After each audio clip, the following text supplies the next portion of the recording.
It's loading a bit slow.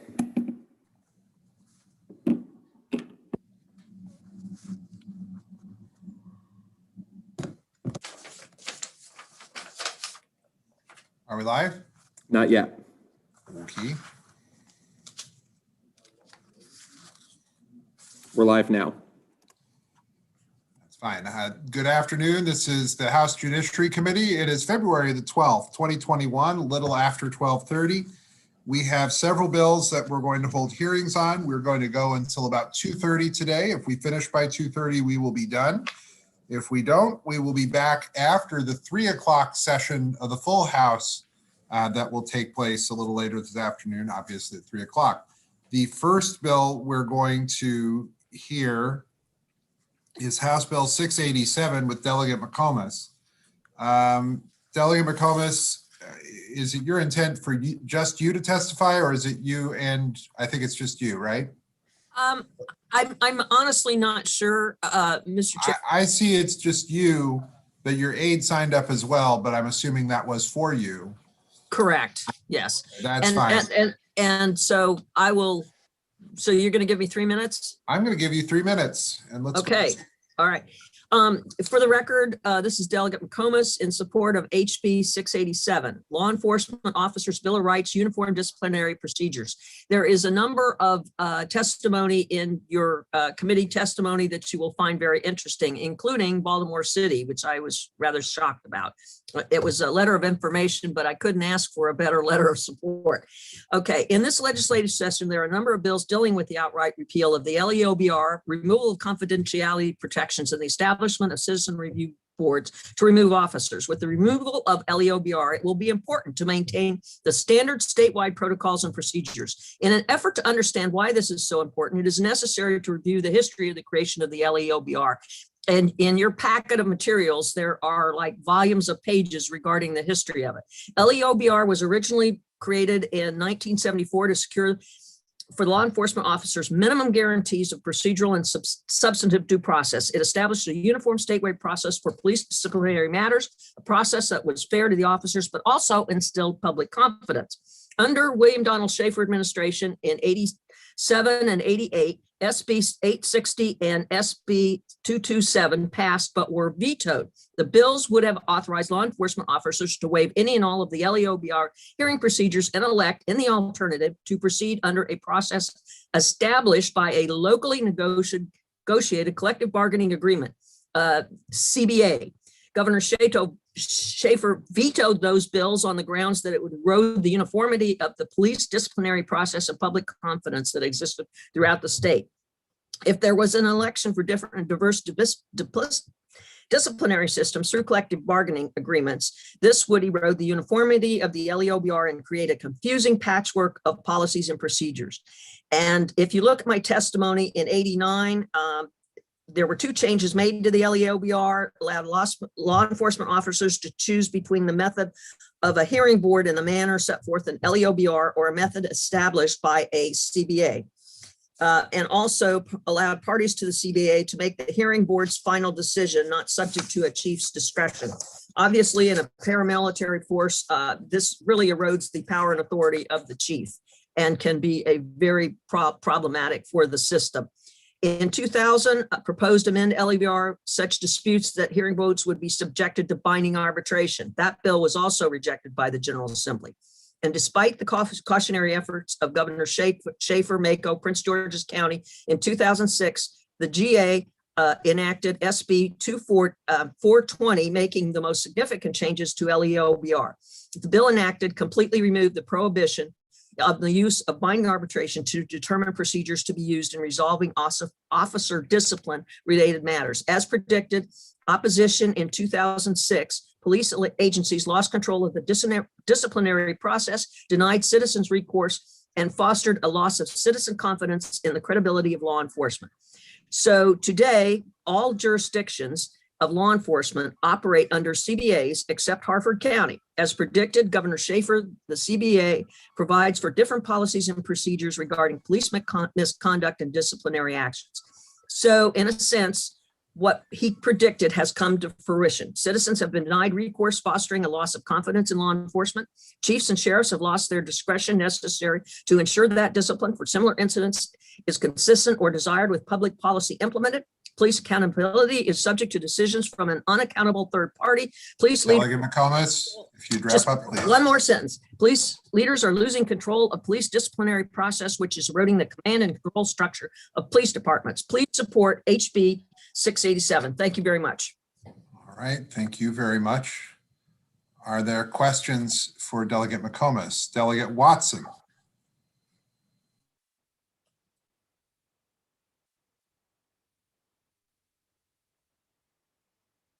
Delegate Watson?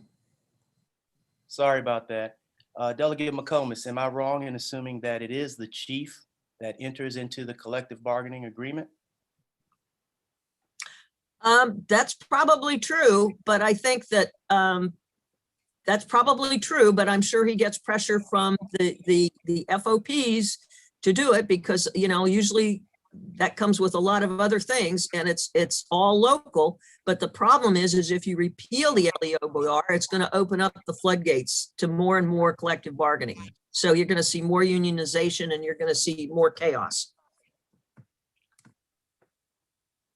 So your bill, well, see, you just threw in there the fact that, not the fact, the high potential that the LEOBR will be withdrawn, right? So your bill assumes that the LEOBR is going to remain in place and that collective bargaining. What are you saying? No, sir. I'm saying if the LEOBR is repealed, which is sets a platform of standard procedures, this is what all the law enforcement have predicted. It's going to be a patchwork, and you have, I think, 157 different law enforcement agencies in the state of Maryland. Now, it might be 154, 157. I'm not 100% sure, but the point is, you have many municipalities, and actually, your Prince George's County has one of the, and Montgomery County have one of the highest municipalities and also the bigger police forces. But if the LEOBR would cease to exist by being repealed, how can you hold collective bargaining to something that doesn't exist? Well, do you want the city of Berwyn Heights or Capitol Heights, or let's say Marlboro Police Department have a different standard than, let's say, your county police force? No. I agree. I agree that there should be one consistent standard statewide. I won't dispute that. But if this bill assumes that the LER is going to be repealed, that means it doesn't exist. And you're trying to put a standard in place through this bill to cause collective bargaining to be consistent with an LEOBR. To me, that's an inconsistency. Well, if you look at the history, and that's what has been done, there is a concern, and there is support for having consistent standards, because they all are expecting that the LEOBR is going to be repealed. And so if you take that out, what are you going to replace it with? It's going to be a standard procedure. I understand. Thank you. Well, thank you, Mr. Watson, for that, the questions. All right. Delegate Arakan. Thanks, Mr. Chair. So let me just make sure I'm following it, because Delegate Watson's questions made me really confused now. So the concern that we're having is that once we remove the LEOBR, because there will be an absence of some kind of negotiated structure here, what we're going to be looking at is each individual union and then police chief will commence a new negotiation into what their policy is going to look like, that the LEOBR used to be the umbrella for. So without the umbrella, now we're talking about every chief and sheriff debating with every union about what their new policy is going to be.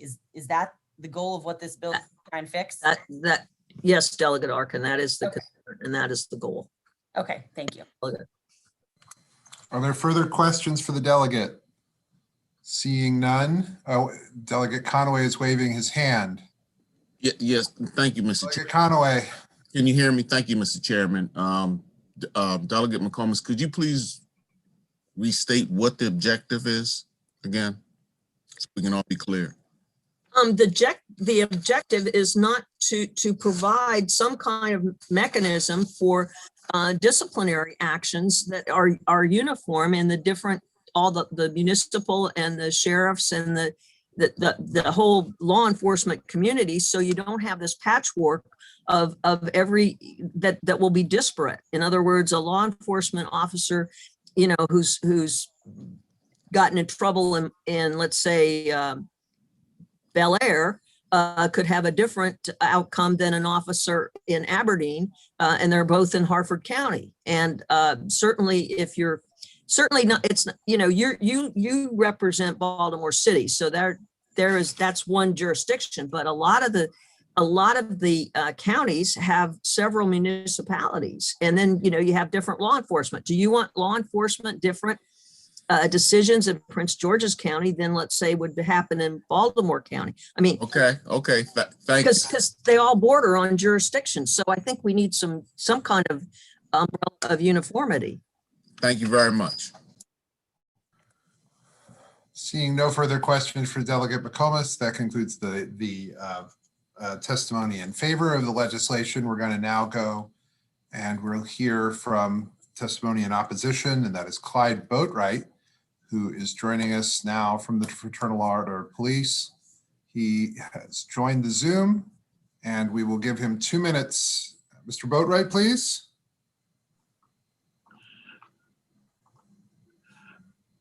Good afternoon, Mr. Chair, members of the committee. My name is Clyde Boatwright, and I'm president of the Maryland State Fraternal Order of Police.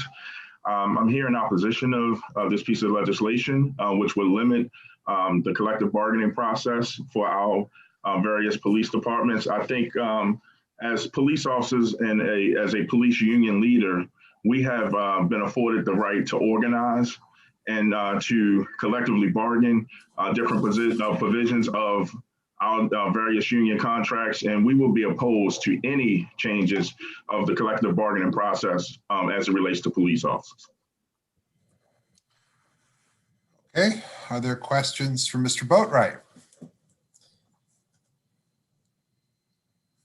All right, seeing none, and that concludes the testimony for House Bill 687. We thank you all very much.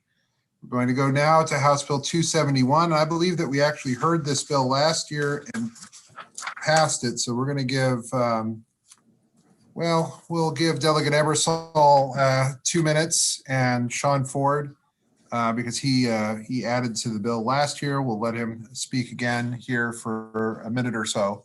But we did hear this bill last year, and I believe we did pass it. So House Bill 271, Delegate Ebersol, please. Going to try to come in at 50% of my time, Mr. Chair. Thank you very much. Usually you come in at 50%. Yes.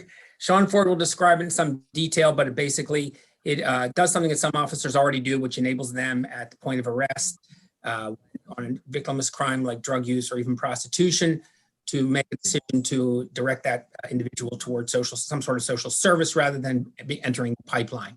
I have to apologize. We asked for this bill to be drafted. We amended it last year. We asked for it to be drafted in its amended form. Unfortunately, it is not. It is in the form it was when it was first introduced, which carries with it a large fiscal note. We will submit the amendment to remove the parts that reduce the fiscal note again this year. I'm sorry, you'll have to redraft the amendment if you want to pass this bill for us. With that, I'll pass it on to Sean Ford. Yep, 60 seconds or less, especially since you were all out till, I don't know, late last night. Thank you so much, Delegate Ebersol. Chair Clippinger, Vice Chair Atterbury, members of the committee, thank you so much for this opportunity to testify again on House Bill 271. I want to thank you for passing this bill last year. As you may remember, I am a recovering heroin addict. I will celebrate 5 years clean next month. This bill would formally authorize law enforcement diversion programs. These programs are important because it's really a next step in criminal justice reform. It gives police officers another tool in their belt and puts in place a system to divert people, low-level drug offenders, out of the criminal justice system.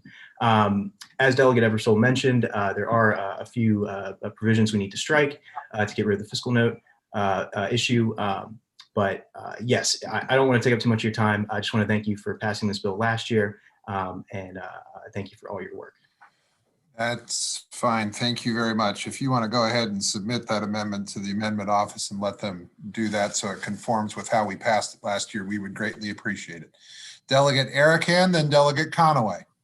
We're already in action on the amendment, Mr. Chair. Thank you. All right, that's great. Delegate Arakan. Thank you, Mr. Chair. Thank you, Delegate Ebersol. Could you just remind me what last year's bill number was? 1166. Thank you very much, sir. Delegate Conaway. Thank you, Mr. Chairman. Thank you, Delegate, for bringing this bill. So how are we going to be certain that everyone in the state of Maryland is treated equally? I mean, who decides, how's the officer going to decide who he's going to let go or divert and who he's not going to let go and divert? How are we going to deal with that? Well, that's a bigger lift than this bill actually wouldn't be one of the objectives of this bill, though I'd love it if it could be. Officers do this occasionally. We want to encourage them to do it more often. And so, yes, you're right. There could be, we're at the point where we concern ourselves with officers making these decisions, but it's a good decision for them to make if they can. And so this would make them more comfortable making it because it would allow them to, instead of having them feel like maybe they're stepping outside of their normal duty. So I can honestly tell you that I don't believe that this bill will necessarily make it more evenly distributed, but I would like to think it would increase it. So why would we be interested in a bill that gives the officer discretion, and we know that there's a disparity, or some people believe that there's a disparity in treatment throughout the state for different groups and classes of people? Why would we be in favor of this? Hello, what can I do for you? Well, you'd have to tell me yourself why you were interested in it, but I can tell you that I'm interested in it because I think it would encourage Yes, what can I do for you? better outcomes on the whole. And if there's other legislation or amendments that you think you can add to it to make it be a bill where all people are treated equally, I would love to see how that was written, but I would certainly encourage it. Thank you very much. Delegate Watson.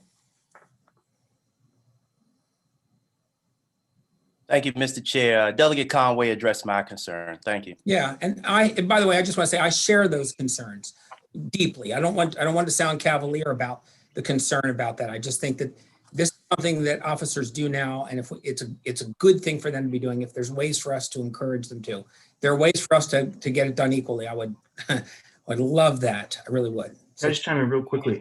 Right now, some law enforcement officers already do this. These programs put in place a system, though, where there is someone on the back end that they can take this person who they might have arrested otherwise for simple drug possession, whatever it is. And instead of putting them through the booking process and all that entails for the law enforcement officer, it gets the law enforcement officer back out on the streets quicker and puts the person in direct services that they need, all while not clogging up local jails and courts. And it really benefits everyone. And and I believe your question would be more on the law enforcement side, and I believe that's some of the stuff you're already working through. So I'll leave it at that.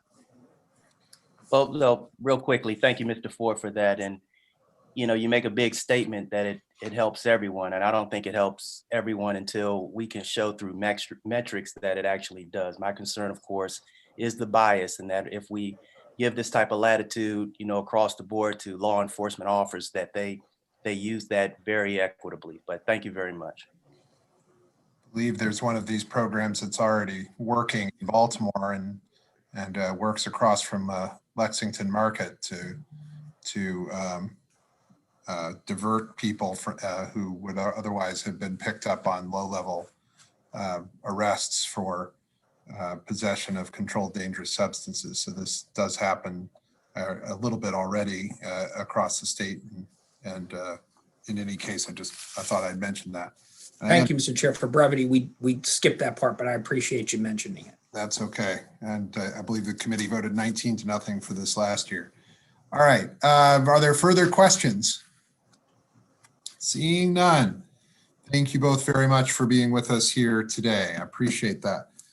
That concludes the testimony for House Bill 271. We're going to move now to House Bill 525. House Bill 525 is a St. Mary's County bill. Delegate Morgan is here to present that bill. It's going to be Delegate Morgan, Tim Cameron, William Hall. All three. I believe I see the sheriff. All right. And then Mr. Hall.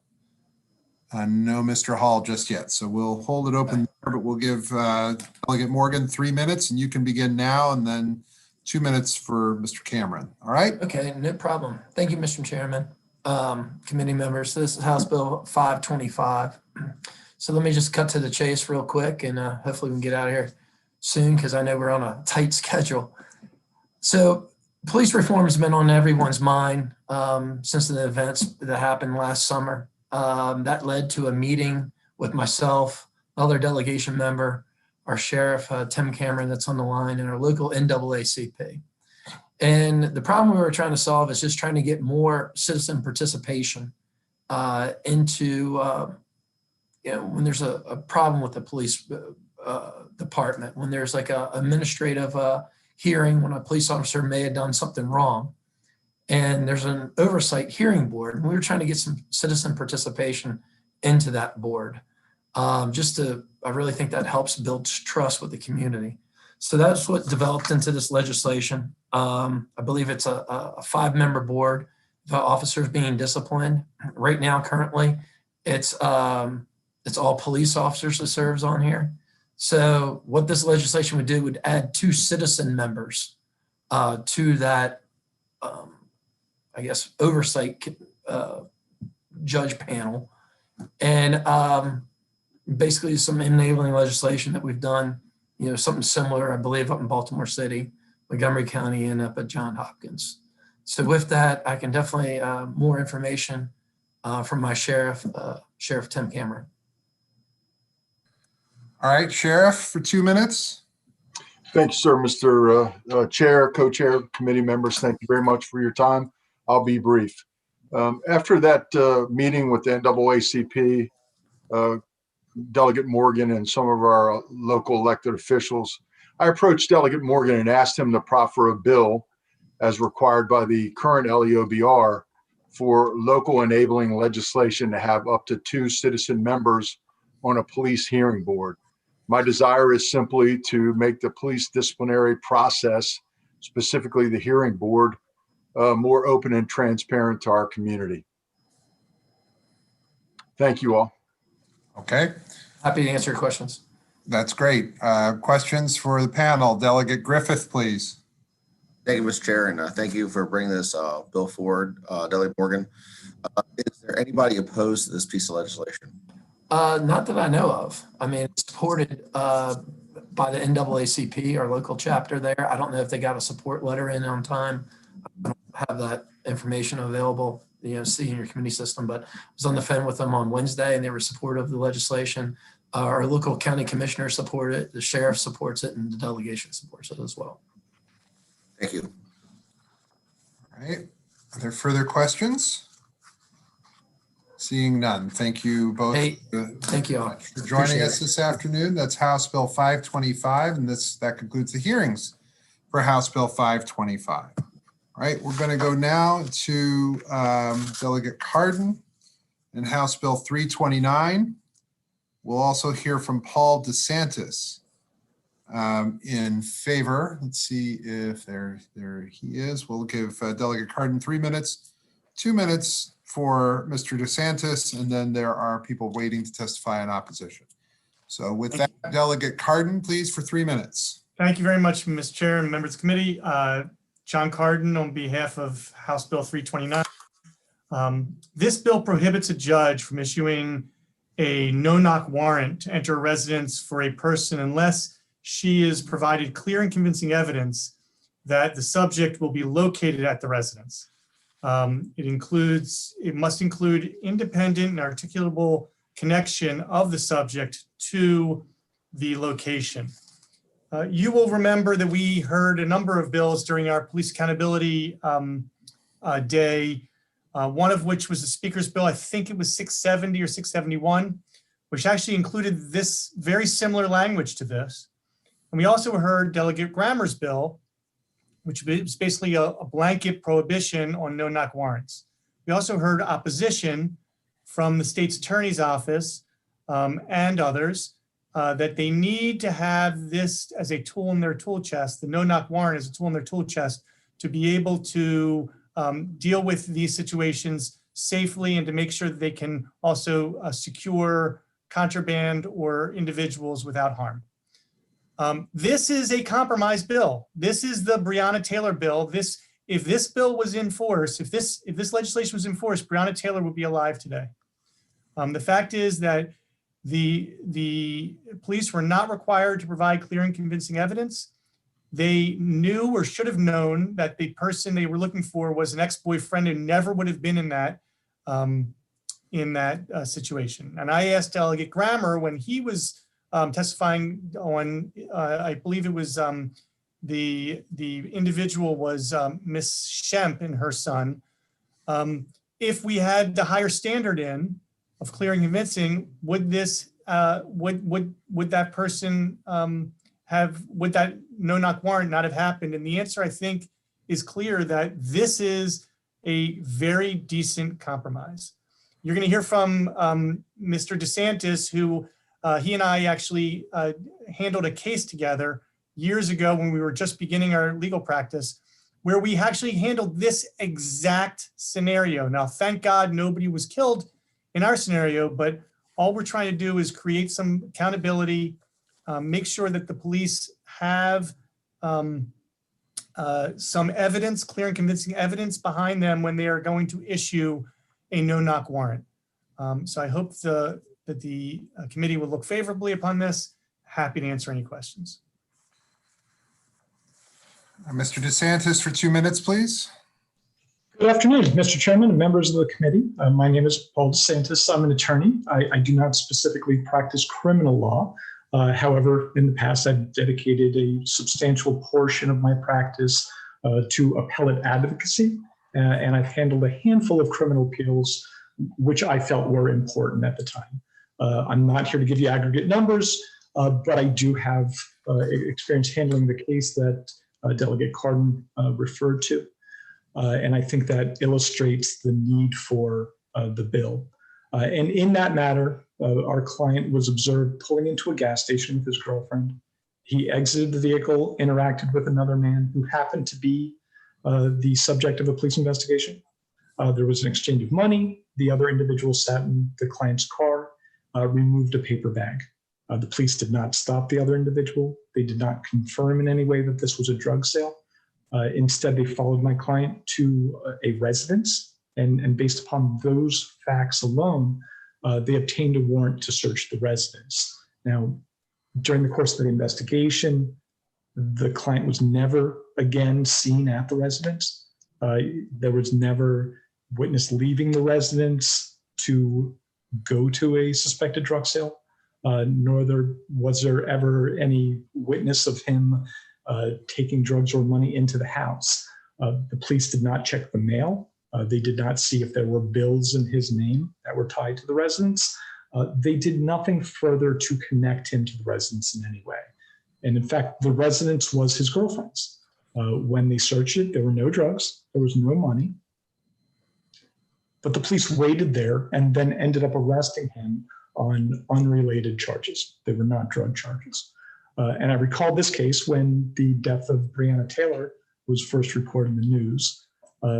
Like the case I just recounted, the warrant targeted a boyfriend and failed to properly connect that individual to the residence searched. Although in Maryland, thankfully, we have not seen such a tragedy. But I would argue that it still makes sense to avoid those potential risks. It makes sense to minimize erroneous searches that invade the homes and privacy of our citizens. And we're simply asking police officers to take some basic steps to connect the suspect to the residence. I think House Bill 329 does that. And thank you, Mr. DeSantis. If you'd wrap up, please. I am wrapped up. I thank you for your time. Great, thank you. Delegate Cardin, I guess one of my first concerns would be that it appears that you're actually lowering the standard from not raising it. You use the language you use in the bill is that the officers have to use a clear and convincing likelihood. It strikes me that a likelihood is something that is more likely than not. So that's 50%. And so now I have to find a clear and convincing 50% chance that the person is going to be at the house. That actually would seem to me to be less, not more. So could you talk about what a clear and convincing likelihood is? And I noticed that language as well very recently, and was struck by the fact that I think that actually probably needs to change. It should say clear and convincing evidence, not clear and convincing likelihood. All right. This actually, goes beyond no-knock warrants. This is any warrant. Right. And as I indicated to you in private, Mr. Chairman, I would be very interested in focusing this and narrowing it for just subjects in a no-knock warrant and not necessarily with contraband, given the fact, but you have to have a connection. If you're going in with a no-knock warrant on contraband, I would assume that a judge is going to be looking at that very, very carefully. But this is really geared towards going after an individual where you're going to possibly have safety issues arise for people who, as Delegate Grammer already talked about, your first inclination, if you happen to have a gun legally in your house and you hear people knocking on the door and banging things down, your first inclination is going to be go after that gun and think you have the legal right to protect yourself. And we just want to avoid all these situations. So the goal is to narrowly tailor this, and I look to the committee to help me do this, and maybe the criminal law subcommittee, to figure out a way. And again, the wordsmithing I know has to be done because we do have the likelihood that needs to be changed to evidence. But we want to focus on individuals and make this safer both for the individual in the home and for the police officers. Nobody should be getting shot. Delegate Grammer?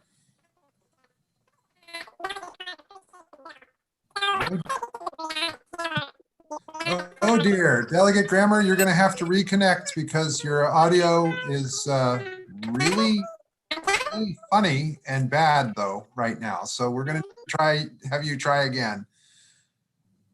Okay, let's try again, but let's go this time to Delegate Griffith, who will not sound like Alvin and the Chipmunks, hopefully. No promises. Thank you. It's a safe bet. All right, Delegate Griffith. Delegate Cardin, and not being an attorney, this is, an honest question here. How would one get to that standard that you're describing in this bill? Like, could you explain to me, like, what that would look like to be able to meet that standard of clear and convincing evidence that they're in the home? Sure. So first of all, because you're not a lawyer, this is an honest question, as opposed to us lawyers, it would never be an honest question. I understand that. Implied, not in, not. So clear and convincing is already a term of art in the legal code. We already sort of have a standard that judges would understand. And while it's not necessarily defined in terms of a number percentage, whereas preponderance of the evidence would be 50 plus 1% or 50 plus a little bit, or as the chairman already said, likelihood would be 50%. Beyond a reasonable doubt, a judge might say that is somewhere around what you would use to decide on something very important in your family matters, maybe a 90 or 95%, whereas clear and convincing is somewhere probably in between that. But that is something that a judge would understand. Is there clear and convincing evidence that there is a likelihood that this person will be, and I'm using the likelihood again, that this person will be at this residence, and whether this person, or is there evidence to help us figure out where this person would be? Well, Delegate Cardin, just pretend for a moment I'm just a regular guy from Harford County. Sure. What would be an example of that I could sink my teeth into? Okay, let me try. And Mr. DeSantis, if you want to try and chime in, you can too. If I said, it is, looking at your background, I would say it is clear and convincing to me that you are in your office in Annapolis, because I'm in a office in Annapolis, yes. I see that credenza, I know that credenza, and those are the kind that we have in the offices. I would not say it's beyond a reasonable doubt, because I know that there's a lot of people out there that also have those kinds of credenzas. So I would say it's clear, that would be clear and convincing evidence that you were in Annapolis, but it wouldn't necessarily be beyond a reasonable doubt. So I'll be in Annapolis. So can you, sorry. I appreciate it. Thank you. If I may, and I think I appreciate Delegate Griffith's question, what you're trying to suss out is what would the police be doing to satisfy that standard? And I think yes, exactly. There are plenty of other cases that have been decided by our appellate courts where, in order to connect the individual with the residents, they would go open up the mailbox, pull out a BG&E bill, see the individual's name. Something like that. If you do not have a connection through mail, you could in fact stake out the residents and make sure that they have demonstrated comings and goings from the residents.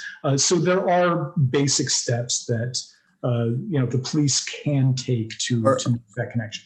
Are you allowed to use like cell phone information and track through a cell phone to confirm they're in that residence? I'm not aware of a specific case that articulates that, but yeah, I don't see why that would not be an appropriate means. All right, thank you very much. I do appreciate it. You're very welcome.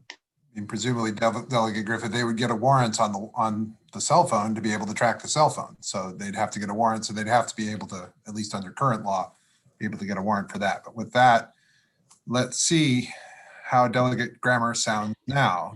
Is that better? Can you hear me okay? Much better. Okay. Yes. So this is great. Let's exercise this muscle. So Duncan Lemp's case, they look at a picture of him with a gun. They go to the manufacturer and say, is this your gun, which is on a prohibited list? The manufacturer says yes. That's clear and convincing. Delegate Griffith's credenza looks like the one in his office, but his home office just happens to be painted the exact same color and he owns that personally. That's clear and convincing evidence. Breonna Taylor's case, they had paperwork where a car had been rented out at her address. That, depending on who you ask, is pretty clear and convincing. And keep in mind, all of these are not only requested by law enforcement, they're verified by a judge. And they're, in some cases, ignoring verifiable factual information, like for things like a background check. And that's my kind of question mark about handling these issues through the burden of proof and not having a more robust way to look at the issuance of warrants. And I wanted to bounce that off you because I'm also not an attorney, but isn't the whole idea, Delegate Cardin, isn't the whole idea of trying to handle this through a burden of proof really quite loose? So I'll let Mr. Sanchez comment, but I'll just say that you're proving my point exactly, that we have, on the one side, we have the tools that the state's attorneys and the other law enforcement folks need to be able to have in order to be both safe and to provide them the tools to be able to get the evidence and the subjects that they need. On the other side, we want to make sure that we are that we are not unduly burdening people's both civil rights and their safety because the police are not going through the proper hoops to be able to convince a judge that everything is done as best as they possibly can to give them a clear and convincing evidence that that they're on the right trail. So we have it's not perfect, and you've proved the point that we are not in a perfect system, but we're trying to come up with a compromise that both sides say this is not great. We can live with it. Unfortunately, Breonna Taylor can't live with it, but yet I believe that because they would have had to show beyond clear and convincing evidence that this ex-boyfriend, which, by the way, they didn't mention to the judge that he was an ex-boyfriend. The judge didn't know that. So if they had to show all those things and be honest, I think she would be alive today. Is it perfect? No, it's certainly not. And that's the whole point of compromise. So I'll leave it up to Mr. DeSantis to talk about the actual standards and the legal expertise. Well, and to some extent, you would have some of this fleshed out through case law as well, that would then properly inform people going forward. So all facts are going to be unique in each instance, but they begin to form a mosaic after you have enough decisions, and that starts helping to form the conduct for the judges who are signing off on the warrants and for the police when they are seeking it. And I think that is the effect of creating a more robust standard and trying to ask the police to make those connections. And I'll close by saying this: we are not judges. We're not. I get the sentiment of the committee not to wait for judges. I kind of want to avoid the case law because that's part of the problem. And in these situations, these judges are giving warrants, and some of the information is just totally wrong. So, and I think that's what we're trying to suss out. But I appreciate the answers.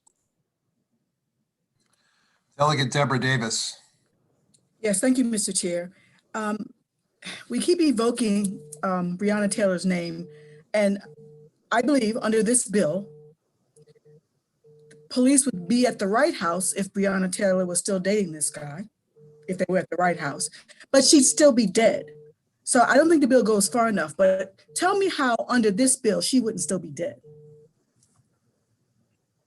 Oh, I think that the police would have had to meet a higher standard in terms of showing the judge that they believe that this ex-boyfriend, who she had essentially no relationship with, would have been there.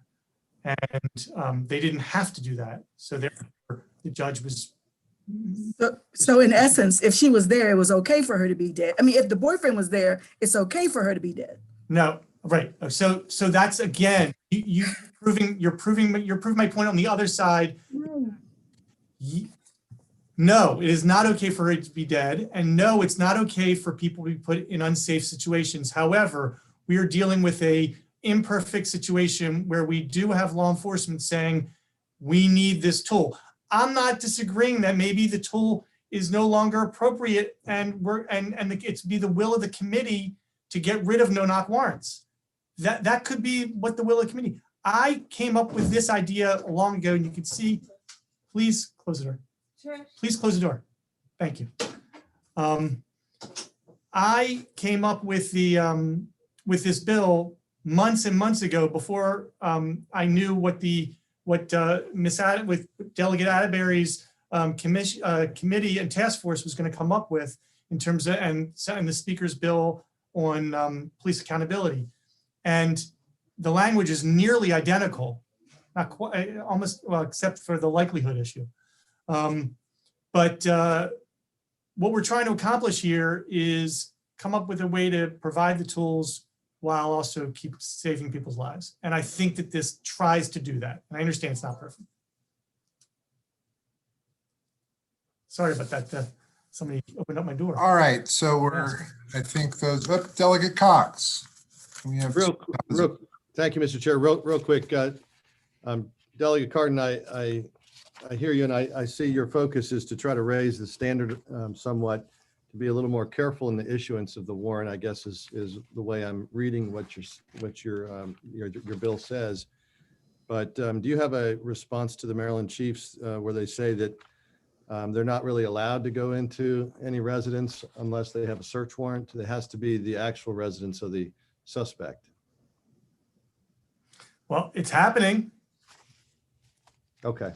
I mean, you heard the case, right? I mean, right. And I was just worried that maybe the language, maybe the way they drafted this language, suspect was directly related when the Chiefs are saying it actually has to be the suspect's residence. Oh, no, that's not the way that this is drafted. It's just that there has to be some sort of connect. They have to prove a connection between, not that they actually live there, just right.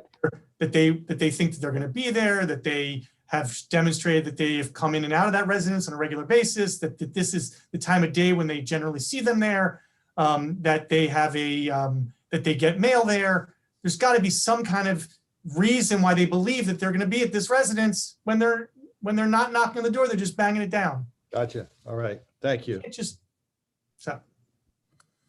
Okay, that concludes the testimony and questions for the people in favor of the bill. We're now going to go to those people who are opposed to the bill, Scott Schellenberger and Joe Riley, and they are going to be entering the room presently. I see Mr. Schellenberger. So as soon as he's connected to audio, we will let him start for 2 minutes.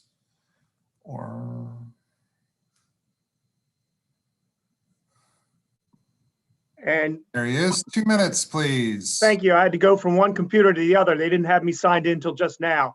So there are a lot of problems with this bill. Number one, I guess it's talking about search warrants, but it uses just the word warrant. Now, the two statutes right before it, 1203 and 1203.1, are dealing with search warrants, but there is no 1204. This is a new statute, and it just uses the word warrants. Someone has already focused in, the chairman has focused in on the biggest problem. There is no such thing as clear and convincing likelihood. It's clear and convincing evidence. There's probable cause, clear and convincing evidence beyond a reasonable doubt. Those are the terms that have to be used. But what this bill is doing, it is giving more of a right than the Supreme Court and our Fourth Amendment requires. Our Fourth Amendment requires probable cause to believe that a crime is being committed or a person needs to be arrested in order to enter a residence. That's the way it has been for centuries. And the officer has to show probable cause on why they have the enter. Here's the reason why this is flawed. It's if you require clear and convincing evidence that the person's inside, then the officers will have to stand there, see the person go inside the residence, then go get the warrant. While they're back getting the warrant, the person can leave. And that's why it's flawed when you raise the level up to clear and convincing evidence. Now, as a practical matter, they go get the warrant, they say it's this person's residence, or they say it's where their boyfriend lives, or they say it's where their mother lives, and then they stand out there in surveillance to make sure that the person has entered. But the reason that a lot of these things don't work is, number one, Delegate Cardin was talking about entering Delegate Griffin's office. Well, this statute's got nothing to do with offices. It only says residence. And number two, it just takes away the basic way that we execute warrants. Officers do get probable cause to believe that a person is there. They do surveil the place. But if you take it up to a higher level, whatever that level is, it's going to make it very difficult to time this out perfectly. This is giving more rights, if they use the right words, more rights than our Constitution permits. And it really is an unnecessary bill. Mr. Schell, thank you. We'll go now to Mr. Riley. Thank you, Mr. Chairman, Madam Vice Chair, members of the committee. My name is Joe Riley. I'm the elected state's attorney for Caroline County and the legislative chair for the Maryland States Attorneys Association. We are seeking an unfavorable report as to this House bill. My colleague commented on most of the topics I was going to cover. I did want to go into what an independent source of information would be, as this bill talks about. Is it independent of the warrant itself? Is there going to be other documentation? It's not very clear by the writing. As the delegate proposed that this was to address no-knocks, as you already talked about, this goes much further than no-knocks. It talks about all warrants in general.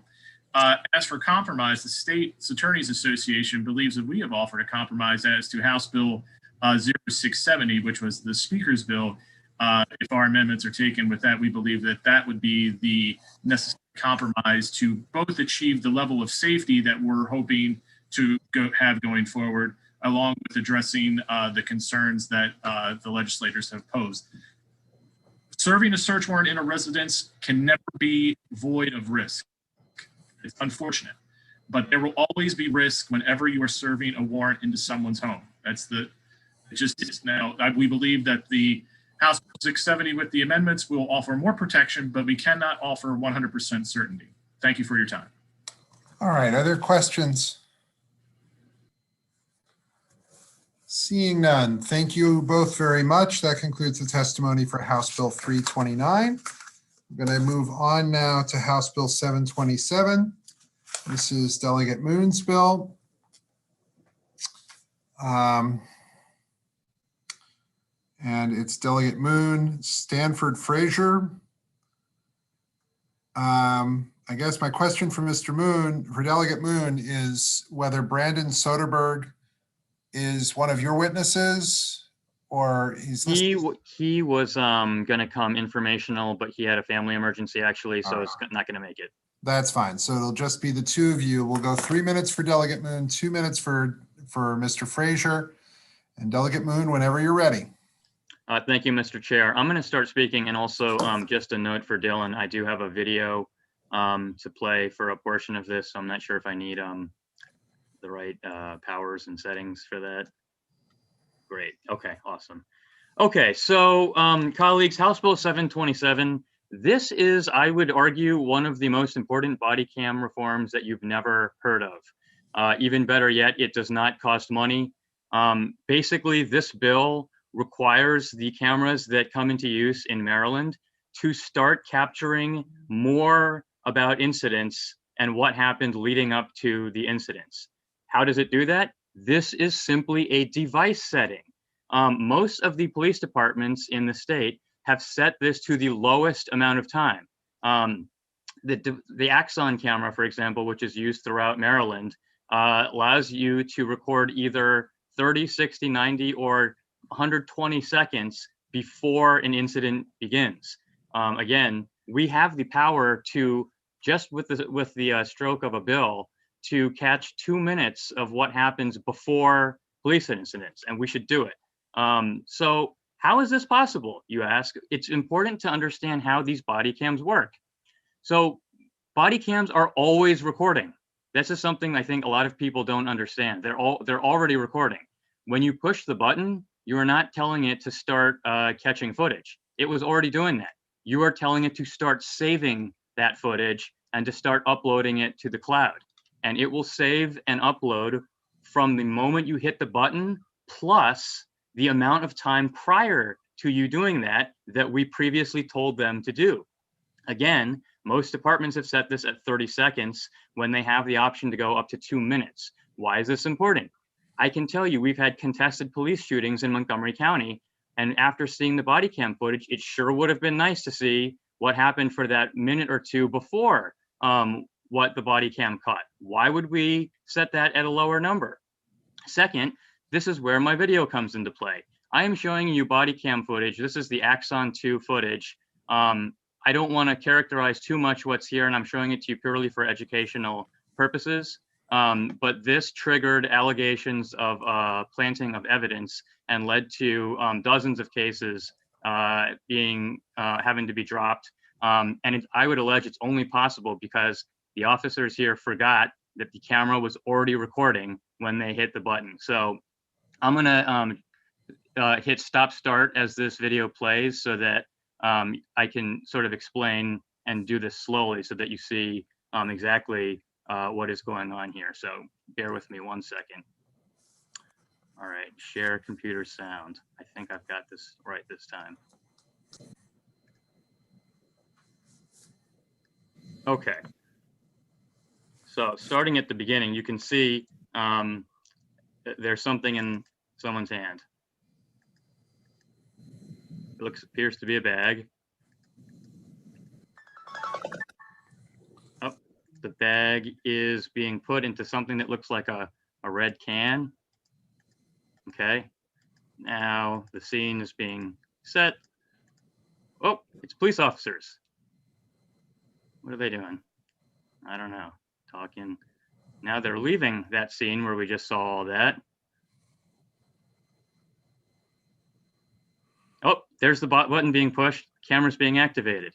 So now they want to reactivate their body cams. Axon body cam 2. I'm gonna go check here. Hold on. I'm gonna go check here. Hold on. The other officer laughs. I hope you all caught that. Note, you know that they just activated the camera because one of the settings that apparently is in use in Baltimore is to turn the audio off for that 30 seconds that they recorded. That's a device setting. It doesn't have to be off.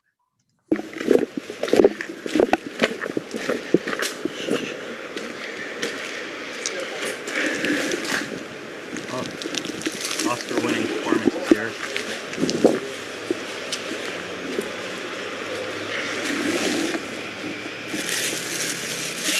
maximum, was that 30?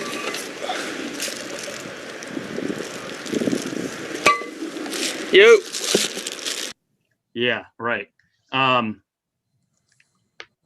So that is real life in Maryland, in departments, and we have the ability to not allow this.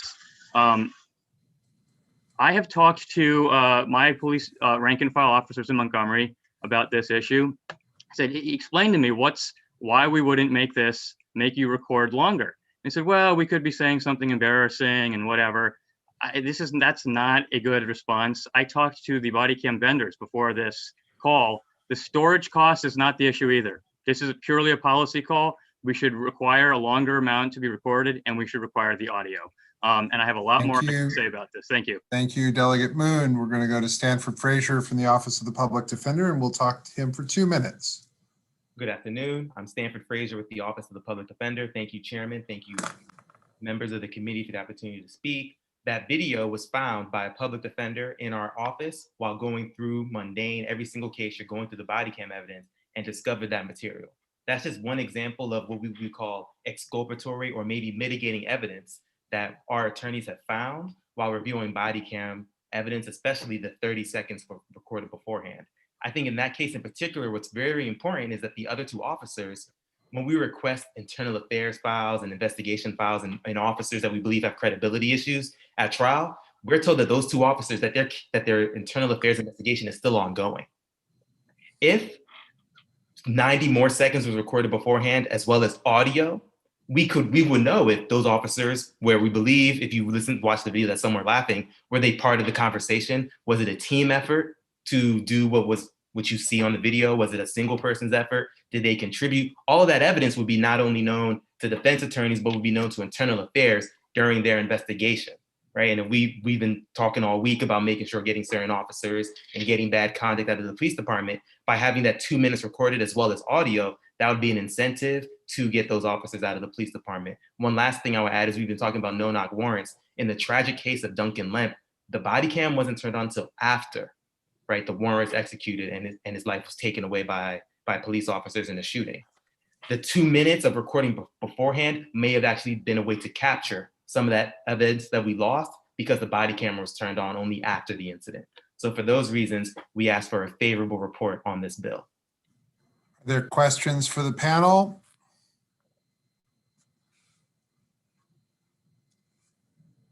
Delegate Watson.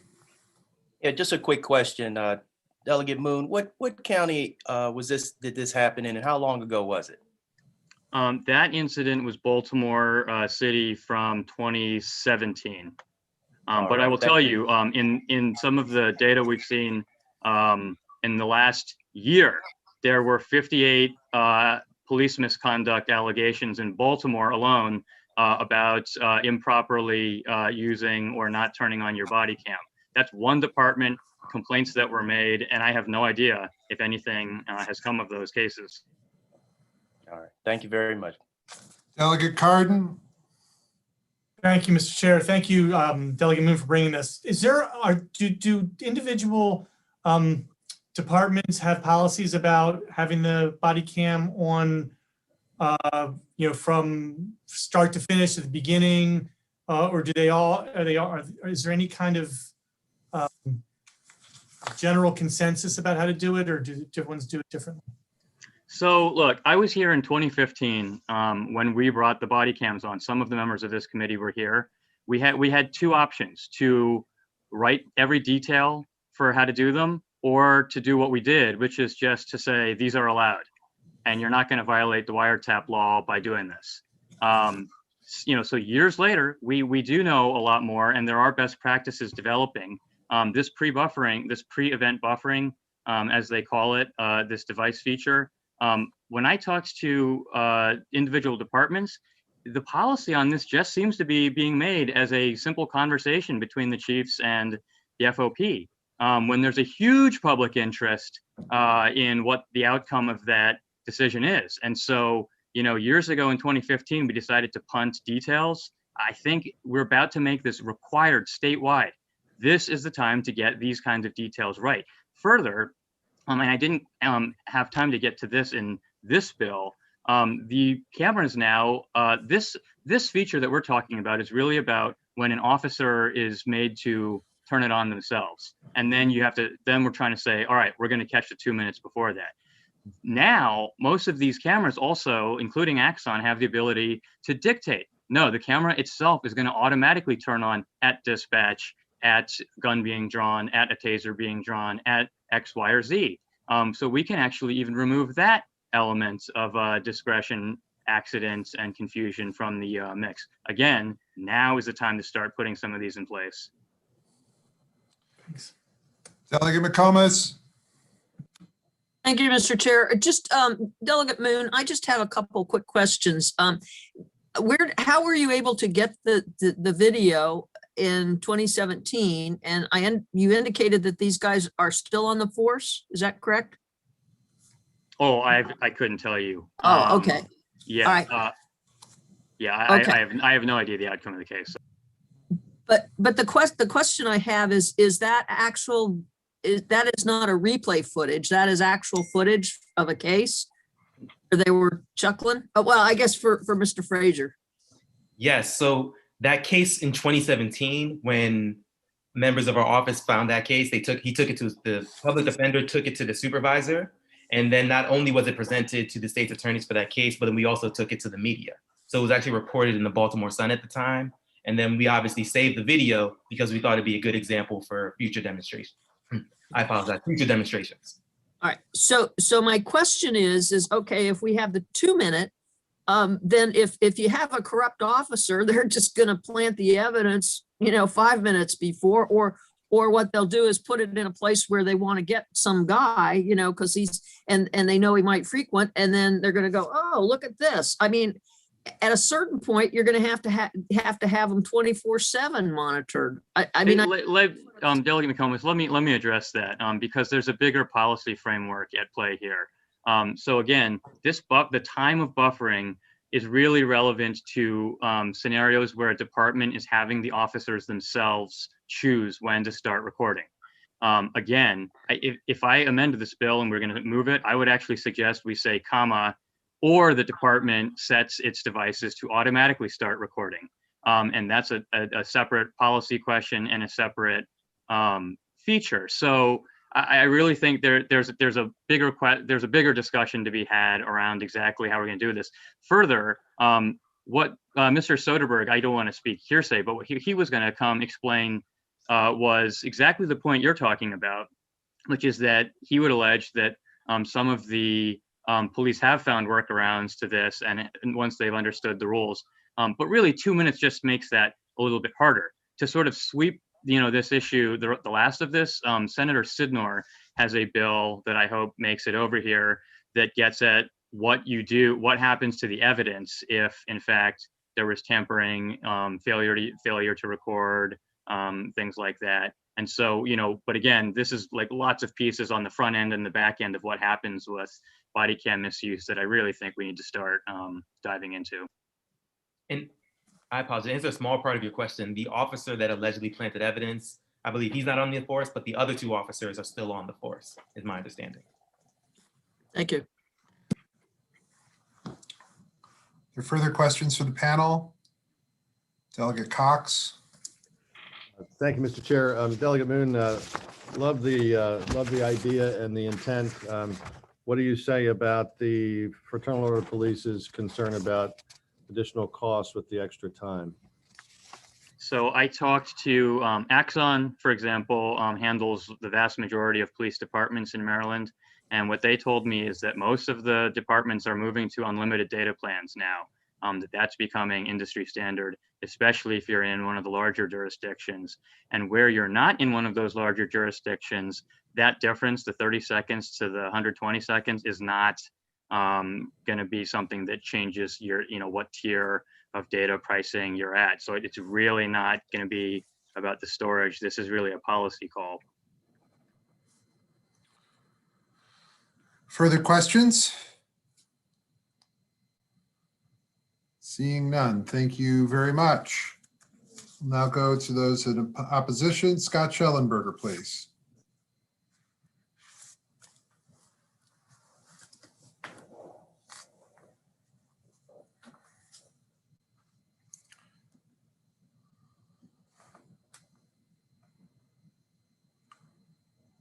All right, Mr. Schellenberger for 2 minutes, please. Thank you so much. Well, the one thing that everyone has forgotten is the money. And Delegate Moon is correct about the storage. It will go up astronomically, and at the moment for the big jurisdictions, they're not charging.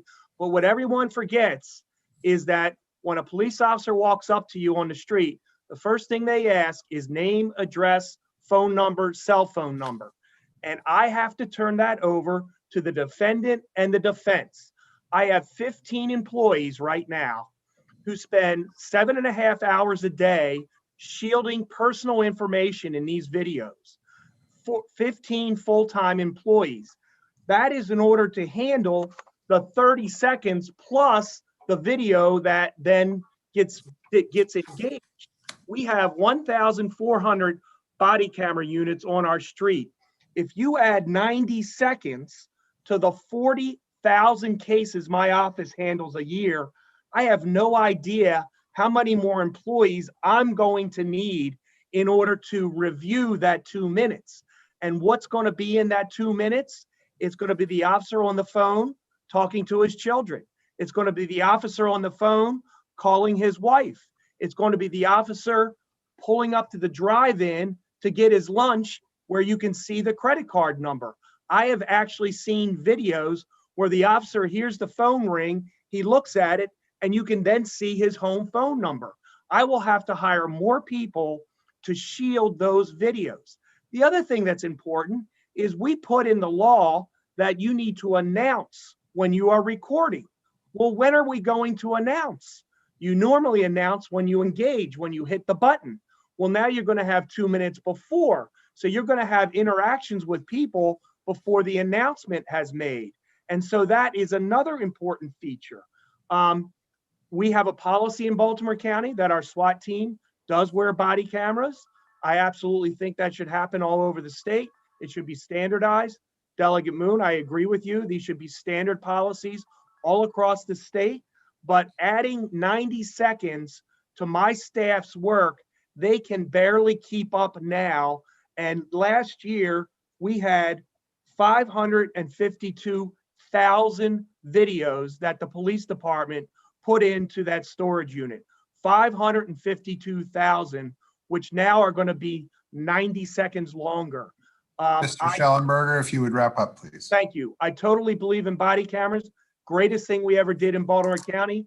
I beg everyone, every agency to do it, but this would be an unfunded mandate. Thank you so much. All right, Delegate Conaway, then Delegate Moon. Thank you, Mr. Chairman. Mr. Schellenberger, you said when you have contact with the law enforcement, they ask you 4 things. You said name, address. What's that you said? Typically, name, address, phone number, and cell phone. And they really ask you more than 4 things. But I mean, those are the personal things that we are constantly shielding. If I get robbed in a Safeway parking lot, and I dial 911, a police officer walks up to me, the first thing they're going to ask me is name, address, and phone number. And then what happened? The what happened, I turn over, obviously, to defense counsel and the defendant. The name, address, and phone number, I shield that because we don't believe that should go to the defense or the defendant. Okay, thank you very much. Yes, sir. Delegate Moon. Thank you, Mr. Chair. I just want to clarify one aspect of what you said. You said there was an issue with needing to disclose that you're being recorded or something like this. I mean, isn't that an issue now with the 30-second buffering that's currently in place? I mean, it seems like they're either in compliance with that with 30 seconds or 120 seconds. Not sure that's going to change it. Well, number one, currently the buffering does not record audio. It only records video. Very often, candidly, the video is of an officer driving to the 911 call.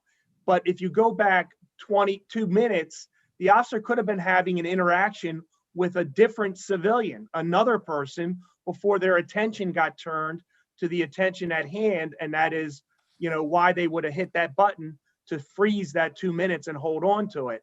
So that first person they were talking to, when it wasn't anything, would not have had the announcing. And it was this body that made announcing as a very big deal. I mean, I remember having a big discussion about it. So in our courthouse, we actually have signs that say, warning, you know, body cameras are around, because we have so many police officers in and out. So it was very important several years ago to the legislature to make sure that announcement was made when people were being encountered. Okay, are there further questions? Seeing none, thank you very much. And that concludes the testimony for House Bill 727. We're at 147. We'll see how this goes. House Bill 707, Delegate Montgomery has three further witnesses on top of him, Lawrence Greenberg, Makia Smith, and Scott Schellenberger. So we will hear from Delegate Bandari for 3 minutes and then 2 minutes for the other three witnesses. Good afternoon, Chairman Kulbringer, Vice Chair Atterbury, and esteemed members of the House Judiciary Committee. For record, I'm Delegate Bandari on behalf of HB 707. This is a cross-file of SB 237 filed by Senator Chris West, and it is an omnibus bill that tackles an array of issues dealing with law enforcement. In my written testimony, I provide the full background of the bill, and I know you guys have over 250 bills this session. I will be very short, and I will summarize. This was a bipartisan effort that began at the Baltimore County Council level and has received support from numerous advocacy groups, the FOP, Baltimore County State Attorney Scott Schellenberger, and more, including Speaker Andrew Jones. If passed, this legislation would see reform implemented statewide that tackles issues such as no-knock warrants, training for dealing with individuals with physical, intellectual, and developmental disabilities, bias training, de-escalation tactics, early intervention to identify officer at risk. As an educator, I believe in this. The requirement for officers to intervene when excessive force is being used. Implement anti-retaliation measures for officers who do intervene. Report on excessive force. Require reporting of excessive force as well. Limit holds and restraint that limit airflow or blood flow, except in defense against death or serious bodily injury. This bill also mandated that all the law enforcement agencies with over 20 officers must implement a body-worn camera program. The initial cost for the program would be split between the state and the county municipalities where the law enforcement entity operates, and subsequent operating costs would be handled by the county or municipality. Lastly, if passed, HB 707 requires that control of the Baltimore Police Department be returned to the Baltimore City government. As it stands, Baltimore City handles the budget for the Baltimore Police Department, but lacks control over other areas. This is a vestige of the past, and it is high time we return control of the department to the city. This is the only jurisdiction where the people being policed have no control over the department. And given the issues the Baltimore Police Department has had, state control has by and large been a failure. I particularly think this is important as Mayor Brandon Scott was in part elected on the message of police reform. It is what the people of Baltimore City want. It is what those representing the city want, and it is imperative we listen. Legislation is neither a panacea or a utopia. It is, however, a strong baseline for conduct and reform, and none of these measures should be considered controversial. There are many reform bills being heard this session, but as far as I can tell, this is the only one that has been introduced with ready-made bipartisan support. Written testimony was submitted by Baltimore County State Attorney, the Maryland Chief of Police Association, and Maryland Sheriff Association, as well as FOB. And I would like to thank them for their testimony. And I would like to thank you all for your time, and I urge a favorable review. Thank you very much. To Mr. Greenberg, please, for 2 minutes. Thank you, Chair, Vice Chair, Delegate Bandari. My name is Larry Greenberg. I'm co-chair of the Civil Rights section of the largest civil rights attorneys group in Maryland under the Maryland Association for Justice. We are requesting a favorable report on this omnibus bill. And as Delegate Bandari said, this contains significant reforms necessary to help issues that plague Baltimore City. While we're in favor of the majority of the reforms, I'm here specifically to address the issue about converting power, control of the agency back to the city instead of the state where it belongs. I also note that Delegate Wells introduced House Bill 1027, which is limited solely to this topic, and that's next, I believe, Monday, where Baltimore City would become an agency back, give it back to the city of Baltimore. Both of these bills give control where it belongs, back to the city of Baltimore. There's no reason Baltimore City is the only jurisdiction where this occurs. I'm a major proponent of taking control of your own destiny, and by passing this bipartisan bill, Baltimore City will be incentivized to enforce reform. Citizens will have better accountability of their police department. And again, we request a favorable report on House Bill 707. Thank you. All right. Scott Schellenberger, please. Thank you so much. I'm sure you're happy to see that I'm in favor of something. House Bill 707 is based upon the Smart Policing Act that was passed by the Baltimore County Council last spring. It's a comprehensive chance to try and hit all the buttons with all the little bills that we have in both the Senate and the House. One of the big highlights is that it does put restrictions on no-knock warrants, requiring a supervisor and also a state's attorney sign off, in addition to what's already required, meaning a judge has to approve it, obviously. Requires annual service training for all officers on the proper level of force, sensitivity to culture and gender diversity, and implicit bias issues. It does require all units in the state that have more than 30 police officers to have body cameras, which I think is one of the best things we did to really balance the issues between the police citizens and the police officer. It establishes an early warning system to identify officers who are engaging in excessive force. It requires police agencies to have policies recognizing the sanctity of life. It requires one officer to intervene if another officer is using excessive force. It prevents retaliation for turning them in. Officers have to render physical aid, and it requires officers to report their own force every time they use it. This is a comprehensive one-stop shop that covers so many of the issues that are being addressed in the legislature this year. I just want you to know that I am not always coming down saying no to police reform. House Bill 707, like Senate Bill 237, I think covers a lot of these issues in a very balanced way, and I would urge a favorable report. Thank you so much.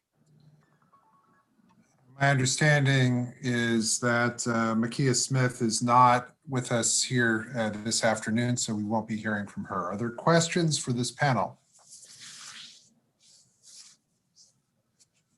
Seeing none. Thank you very much, Delegate. Thank you to the witnesses on House Bill 707. That concludes the testimony for House Bill 707. We're going to move now to House Bill 500.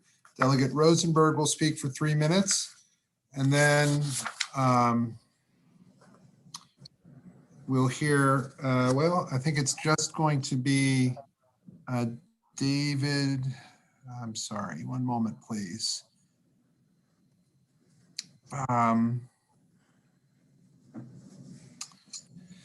Okay, I believe it is just Delegate Rosenberg who's going to be testifying. So we'll hear from him for 3 minutes, and then we will go from there. Thank you very much. Delegate Rosenberg for 3 minutes. Thank you, Mr. Chairman and Madam Vice Chair and members of the Judiciary Committee. House Bill 500 would stop the practice of detaining people on the ground lying prone on the ground except in limited circumstances. And the best testimony for this bill is the op-ed by Larry Gibson, professor at the University of Maryland School of Law, that I have submitted to accompany my testimony. It is that op-ed that prompted me to introduce this bill and to have this issue considered by the work group during the past summer, a work group that I was very proud to serve on. It was considered, this issue, by the work group, and it was a 7-7 vote, so it was not added to the final report and is not in the bill that is before you. I think we can all remember that visual of the four juveniles who were forced to lay prone on a parking lot in Aurora, Colorado this summer.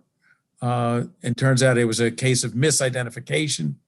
And if there were to be a policy that would disincline, if you will, an officer from forcing someone to lay prone unless it was essential, with all the risks, additional health risks that poses to an individual to be lying prone without, in most instances, any justification. This, I think, is adding this to our reform efforts this session is an important addition and would urge a favorable vote by the committee on this legislation. Thank you. All right, we're going to hear now from David Shapiro from the Office of the Public Defender. And I think we've clarified a little bit of some confusion on the sign-up sheets. So 2 minutes for Mr. Shapiro, please. Yes, thank you, Mr. Chair, Madam Vice Chair, members of the Judiciary Committee. My name is David Shapiro. Hello again. I am a juvenile defender with the Maryland Office of the Public Defender. I've been with the office for more than 5 years.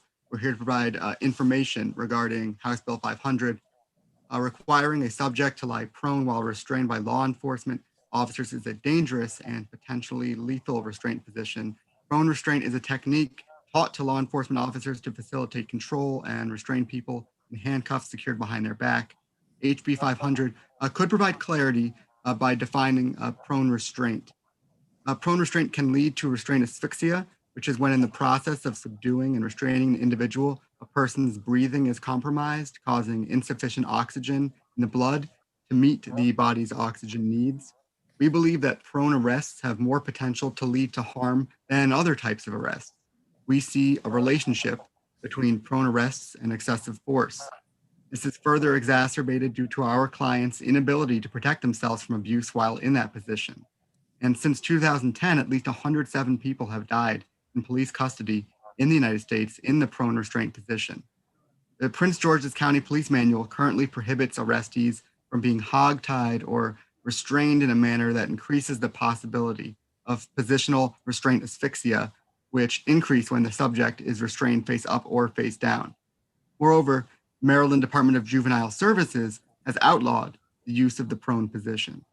HB 500 requires that the police officer must feel the action is not only objectively reasonable, but also necessary and proportional to obtain compliance with lawful demands, not just because it may be easier for the officer to intimidate or to display dominance over a suspect.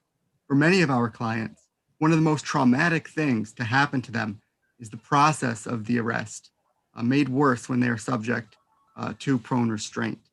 Thank you all for your time and attention on this issue.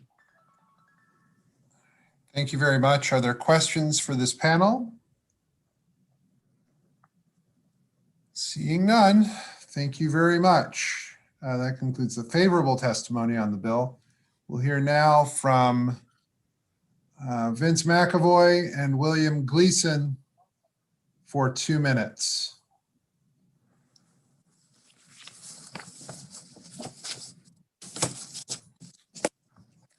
While they are signing up, it is my understanding that the Latino caucus is meeting at 2 o'clock. We are going to continue during that meeting, and with apologies, and we're going to see what we can do. I'm going to ask staff right now. I'm looking at you, Delegate Juanita Fisher. I'm going to ask staff to see if Delegate Ruth is available to go after this bill, allowing Delegate Fisher to go to that meeting, because Delegate Fisher would normally be next. All right, so with that, okay, she's smiling, fine. We'll go to Vince McAvoy, please, for 2 minutes. Thank you so much, committee and Chair. Thank you for having staff reach out about the change in time. I'm very grateful of that, from looking at that from a holistic standpoint. The issue with this bill, I think, is constraining what is considered safe and what is going on in terms of an arrest or detainment at a second-by-second basis. I'm sending all of you on the committee right now. It's something I sent the other day. And it gives two examples, right, of basically Baltimore City, which is where I'm at, where Delegate Rosenberg's at, detainments that went awry, okay? And so what we see here in each of these cases is that officers were assaulted. And so I would urge an unfavorable on this simply because constraining officers during detainment is just not a great policy. I think improved training would be a much more holistic and balanced way to approach this. Thank you for your time and for listening. Thank you. We'll go to Bill Gleason, please, for 2 minutes.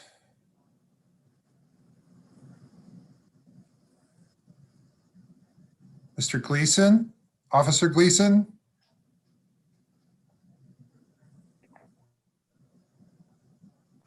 He's raising his... Yes, good morning. Can you hear me? There we go. Okay, good.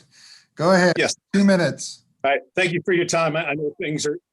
Yes, sir. I appreciate your time. Thank you. I'm Bill Gleason with Prince George's County Police Department Training Supervisor. I just, looking at the bill, I know it doesn't strictly prohibit, but instead of making it a law, I just think it focuses on training. We're all about police reform and we want to do things right, but officers should be trained only to put a suspect in a prone position when they reasonably believe the suspect is a threat to be armed or possibly physically resistant or assaultive to the officer. Ordering a suspect to the ground is safer for both the suspect and the officer. The officer does not have to put the suspect, by doing that, it reduces injuries to both the suspect and the officer, but it should only be done when absolutely necessary. This should obviously be dealt with in training. I just think making it a law just is so restrictive. The reason why we put people in that prone position is to reduce their opportunity to assault or resist, thus reducing injuries. So officers need to be respectful of the rights and dignity of people, and the tactics should only be utilized when reasonable and absolutely necessary. The tactics should not be abused by officers, and when things like this are abused, they should be held accountable by the department and charged criminally if they assault somebody by using excessive force. But to just come up with a law prohibiting, I know it doesn't prohibit people to put in a prone position.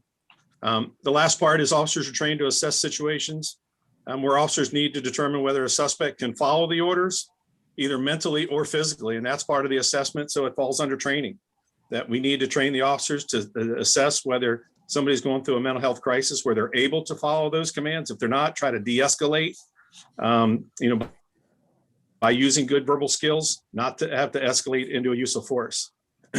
So that's basically it right now. Some of the other options is, training officers to put people in a seated position or just down to their knees instead of proning somebody out. So I fall under training.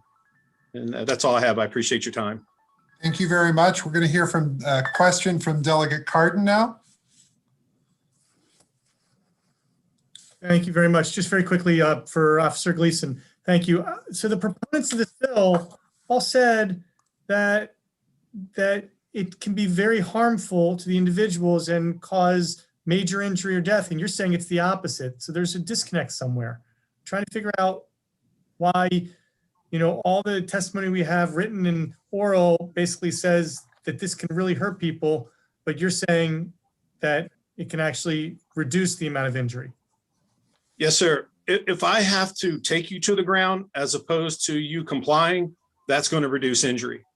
We train officers, and that's part of police reform, is understanding, just like in the George Floyd incident, training them to do it the right way. When they go to the prone position, get them in restraints as quickly as possible, but safely as possible. Certainly, not putting your knee on somebody's neck, not putting your knee on somebody's back with continual pressure.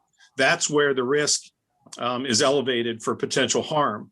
But by putting somebody in a prone position, and as I said, as soon as they're restrained, you get them in a seated upright recovery position, it'll actually minimize their opportunity to resist. And now the officer has to use force. And when the officer uses force, there's an elevated risk of injury to both.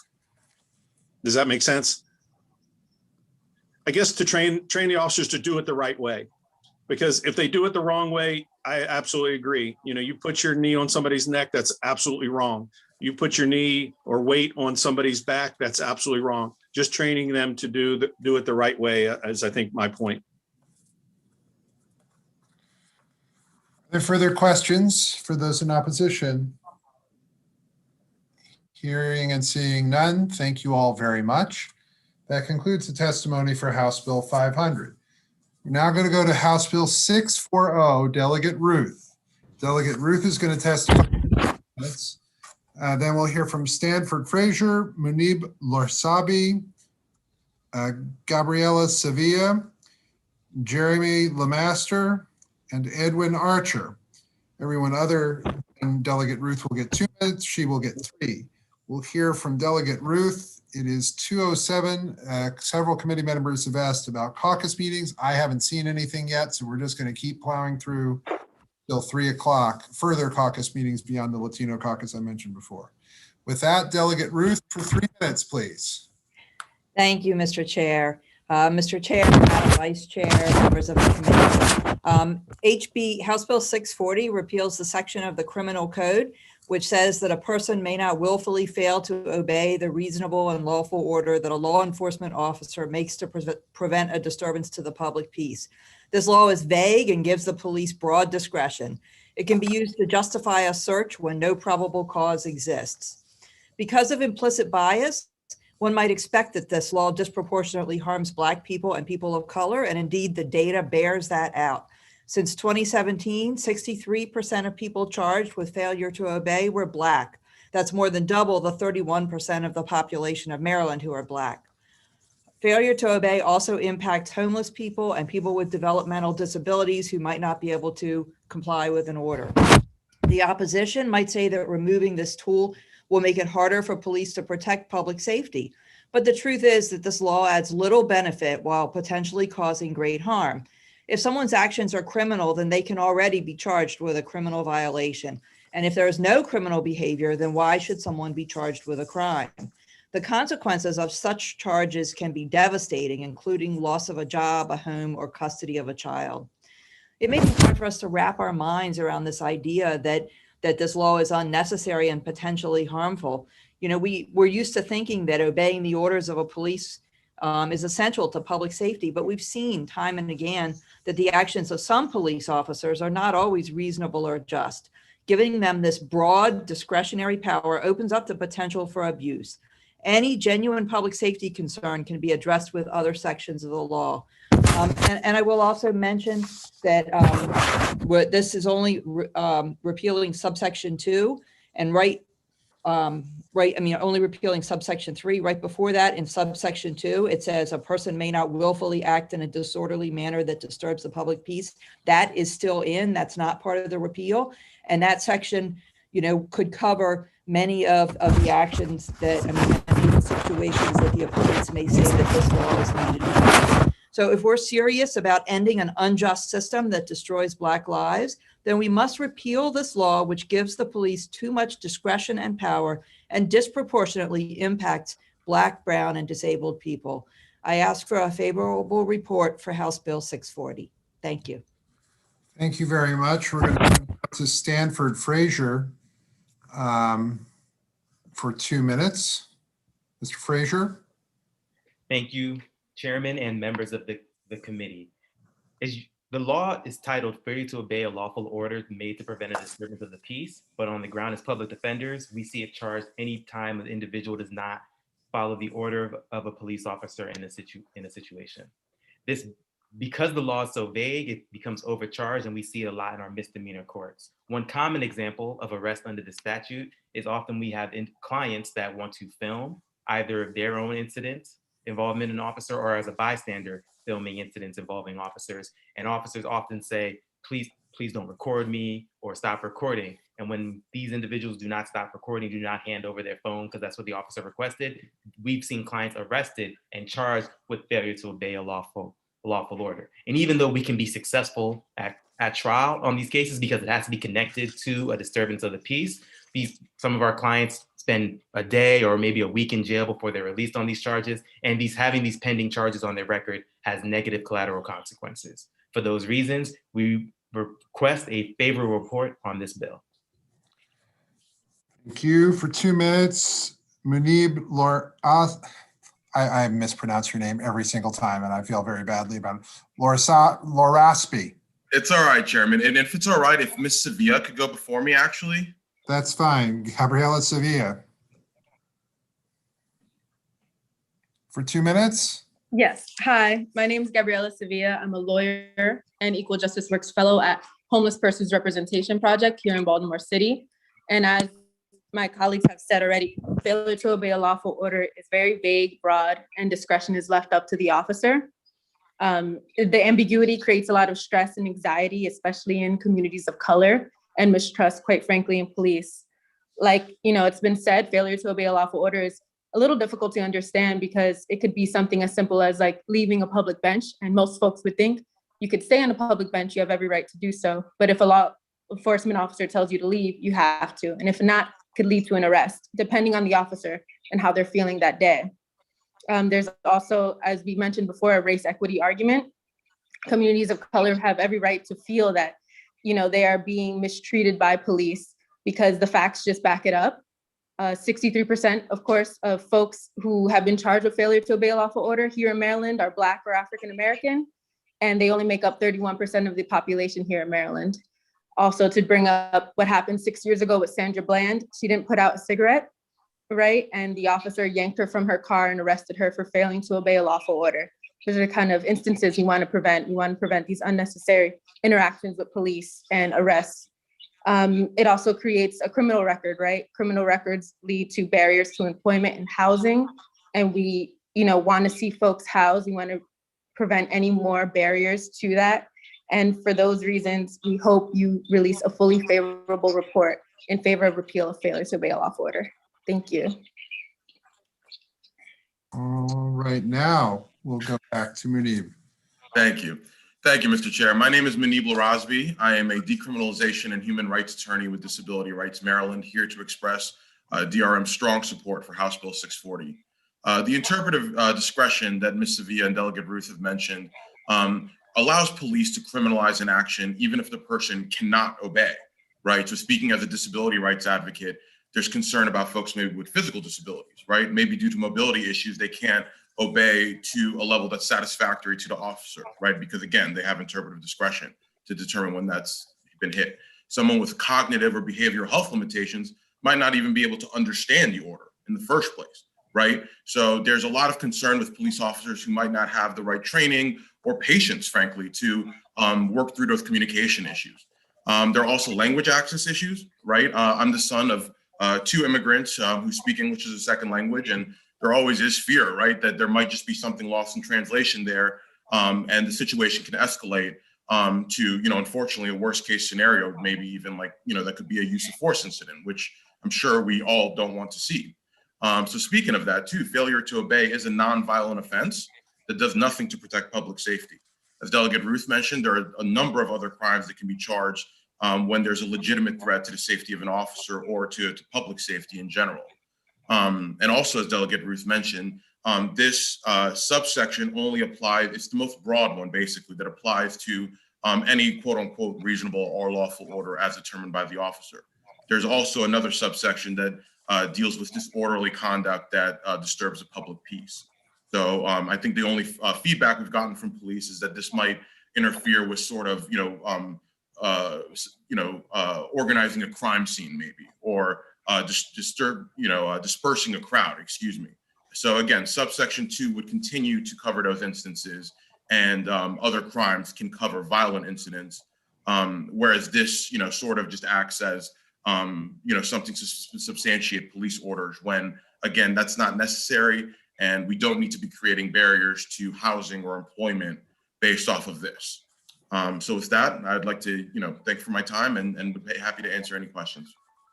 Thank you very much. We'll hear now from Jeremy Lemaster. Good afternoon, everyone. Thank you very much for having me today to speak in favor of this bill. My name is Jeremy Lemaster. My pronouns are he, him, and they, them, and I'm the Executive Director of Free State Justice. Free State Justice is a statewide legal advocacy organization for LGBTQ, that is lesbian, gay, bisexual, transgender, and queer Marylanders. We provide pro bono legal services for low-income LGBTQ folks. And one of the more common services that we end up providing is around criminal expungement services. In working with our community members, they often feel disproportionately targeted by police officers. And the reason I'm here today in support of this bill is that failure to obey a reasonable and lawful order is often one of the very avenues in which community members feel that police officers utilize sort of their implicit or explicit bias, especially against transgender folks and transgender folks of color. In our 2016 statewide needs assessment, we found that over half of transgender folks felt criminalized or targeted for being trans or existing as trans in public spaces. The common phrase of sitting or walking while being trans was something we heard again and again when we spoke with our community members. And so one of the avenues in which folks feel targeted and harassed is around this failure to obey a lawful order. This data was supported and corroborated by the National Transgender Survey that did find similarly in Maryland massive mistrust in interactions with police officers, and that folks will be arrested for any old thing. And that's really the sort of exact phrasing that folks would consistently rely upon. As previously mentioned, we find that failure to obey leads to arrest records, which can significantly impact employment. Employment is an ongoing issue for the LGBTQ community, especially trans folks and trans folks of color. And so when you lead folks or sort of set up barriers for the access to employment and then sort of further entrench that through arrest records, you further contribute to the issue of them having to exist or work in sort of more public spaces. So it is with that we urge a favorable report on this bill, and I look forward to answering more questions as well. Thank you very much. Are there questions for the panel? Delegate Watson. Thank you for this. Just got one question. So I can understand the frivolity of the cigarette issue and how maybe bills today haven't kept up with technology. No one with a cell phone and recording device should be forced to turn that off. But does this bill preclude a police officer from simply clearing the streets or asking a group of folks to disperse? So I can handle this one. Delegate Watson, so if you look at subsection 2 of this bill, Yes. or not bill, I guess, but the existing statute as it exists right now, section 2, which is this bill leaves intact, reads, quote, "A person may not willfully act in a disorderly manner that disturbs the public peace." So again, if it's something that is rising to the level of disorderly and again, disturbing public peace in a manner like blocking off a street, for example, right? Then that behavior is still something that police can take action on. Right? Subsection 3, which this bill addresses, is the one that's much more broad and vague and can really target folks that shouldn't be under this law. So outside of the example that Mr. Fraser gave, dealing with the cell phone, and outside of the LGBTQ piece, were there any other situations where this bill seeks to mitigate frivolous acts by police? Right. Well, actually, the origin of this bill comes from the homelessness work group of the People's Commission to Decriminalize Maryland. So actually, the genesis of this was to protect folks experiencing homelessness on the street. And we had someone lined up to testify, but it looks like they didn't make it into the Zoom room that could speak to that direct experience, where folks living on the street, they are forced to live their public or private lives in public, and are really at the mercy of the police on their day-to-day, where they can stand, where they can smoke a cigarette. So if you have a homeless person on the street that's sleeping under a bridge or something, you're telling me an officer cannot come and ask them to disperse and move? Again, it depends what the situation is, right? If it's a bridge that already has, being under it already is illegal, right? There's a local ordinance or something to that effect that, criminalizes it, in an overarching manner, then that's something the officer could still enforce.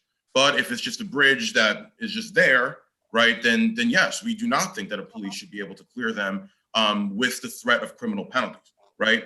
There's nothing that prevents the officer from still giving that order. This doesn't just criminalize failure to obey. And to add on to that, legally, under the statute, the order has to be connected to preventing a disturbance of the peace. So if that evidence prong is not there, if they cannot prove the order was made to prevent the disturbance of the peace, if the order is made because you want a bridge cleared, then you are not going to get a guilty beyond a reasonable doubt in a criminal court. That's So how are you defining disturbance of the peace? I mean, there's several places in our state. There's several places in our state where if there's vagrancy or folks laying under a bridge, where the community will say, we want these folks moved. And it's up to that area to find a place where they can go to, recognizing their circumstance.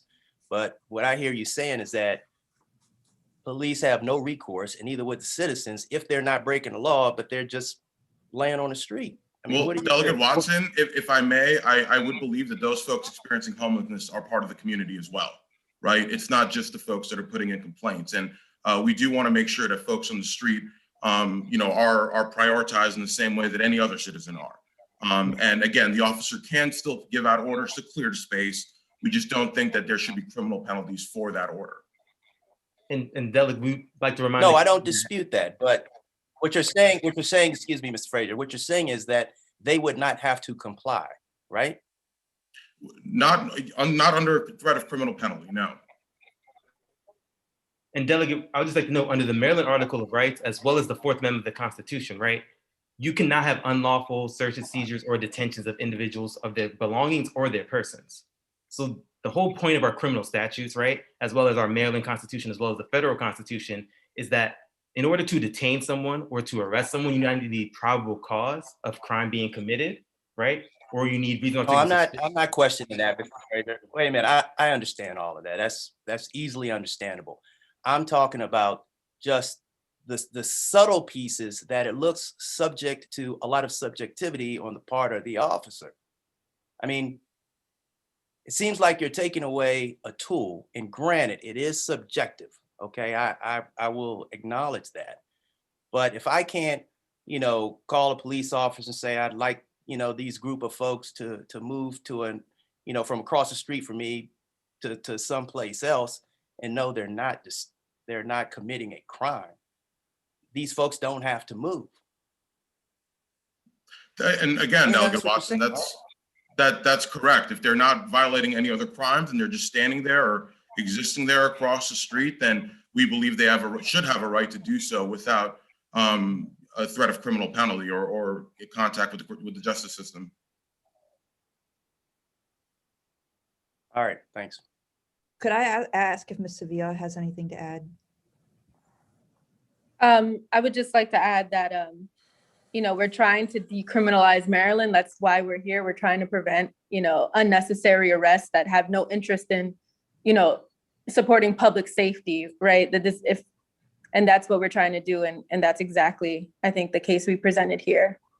So thank you. And if we have homelessness, if we have homeless encampments, that's a social problem, and we need to address that. But the solution to that is not, putting homeless people in prison and, criminalizing them. That's not the solution to the homeless problem. And, Delegate, I'm not talking about criminalizing homeless people. Let's clear that out. That's ridiculous. What I'm asking is, if I'm a business owner and across the street from me, there's a situation taking place, no one's breaking the law, but say, in my opinion, it precludes my ability to transact business. It dissuades people from coming to frequent my place of establishment. Do I have any recourse? That's all I'm saying. And as a public defender on ground, I want to reiterate, unless a judge or a jury is convinced that the actions you're seeking recourse is connected to preventing a disturbance of the peace, this statute doesn't actually criminalize that behavior, even though folks are being arrested under that statute for potentially this behavior. So then we're arresting folks, and then folks could be facing time in detention, right? Or facing collateral consequences for action that's not criminalized by the statute, right? So if a crime's not committed, then there's no arrest powers, right? And then there shouldn't be detention, and there shouldn't be collateral consequences. But what we're seeing are arrest, detention, and collateral consequences from behavior that's not criminalized in Maryland. That's all I have to say. Thank you, Mr. Chair. Thank you. I'll let Delegate Griffith ask this question first. Delegate Griffith. Thank you, Mr. Chairman. And this is really for anybody on the panel. So I'm former law enforcement. I don't know if you know that or not. And anytime I would go on a call, my number one priority is to de-escalate whatever situation I'm going into. One of the tools in my tool belt to de-escalate is to give lawful orders. And this is a variety of things. It puts people in situations, separates them from me, so I can come in, assess the situation, and make sure that everybody has a positive experience with their contact with me, right? It also gives me a chance to get my head right so I can make sure I'm not doing anything to escalate the situation, right? So one of my big concerns with this is the only thing that's forcing folks or encouraging folks or deterring folks not to not listen to me is the law, right?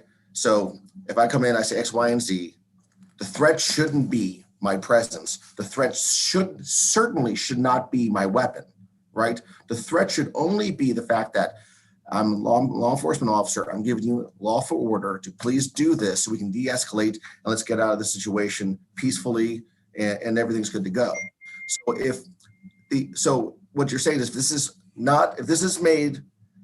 is repealed, right?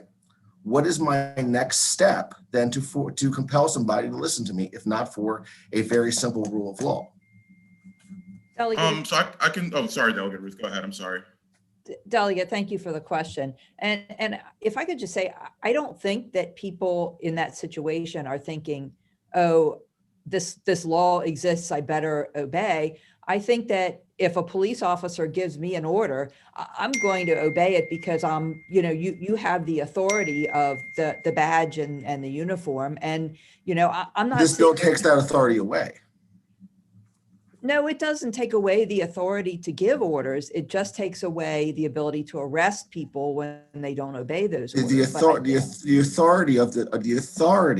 is not behind the badge. The authority is in the law. If this takes the law away, I lose that authority to give a lawful order. Delegate, I do understand what you're saying, but I just don't think people think of it that way. I think most people aren't sitting there thinking, oh, criminal code says I can be arrested for this. Most people are thinking, oh, a police officer gave me an order, I better do what he said. But again, under what authority does a law enforcement officer, if this is repealed, have to give that order? Delegate Griffith, I would draw a comparison to any other public official, right? If I ride an MTA bus, for example, the driver can give me an order, and if I refuse to comply, he can kick me off the bus, right? He can deny me service, and behind that. But I don't mean to interrupt, but let me dive into this a little bit. The consequences are the stakes are much, much higher. We are trying to prevent negative contacts with law enforcement. We're trying to save people's lives. So if you have a negative interaction with law enforcement, I give you a lawful order, right? And you don't listen. I don't throw you off the bus, I throw you in cuffs. And we're trying to stop that. And God forbid it escalates beyond that. So this isn't just I throw you out of my Uber. This means I throw you into jail. And I don't want that. And none of us want that. So if we take away this very first level because the very first level of the use of force continuum is my presence. And the only thing that validates my presence is the law, which gives me the ability to give a lawful order to slow things down, disperse folks, have conversations and work through it and de-escalate. And this will take away law enforcement's ability to de-escalate. Well, and I just, last point I guess I'll make is I would point you to subsection 2 still that would allow an officer in a situation that requires de-escalation is probably a situation that is also disorderly, causing a disturbance to the public peace. And if it does not rise to that level of being disorderly and disturbing public peace, then, what are you just de-escalating that would require that force of law with the penalties of being thrown in jail on a misdemeanor charge? I mean, it could be domestic violence incident. It could be any variety of situations where de-escalation. I mean, there's a lot of members in this committee who've been through a shoot, don't shoot scenario, right? Well, I mean, domestic violence. Try to slow things down. And I want to be able to give people orders to slow things down without pulling my weapon. The last thing I want to do is pull my weapon. And if I don't have the law behind me, what else do I have? I don't. And my biggest. We are working very hard as a body to eliminate people being killed by police, right? Like, I'm afraid this is going to go the opposite direction. This has the potential to cost lives if we don't have this very basic, simple tool in the tool belt. I think there's some solutions to this bill we can talk about, some other things we can work through, but a flat out repeal is, I think, not a great idea. Thank you. Hey, Delegate Arakan.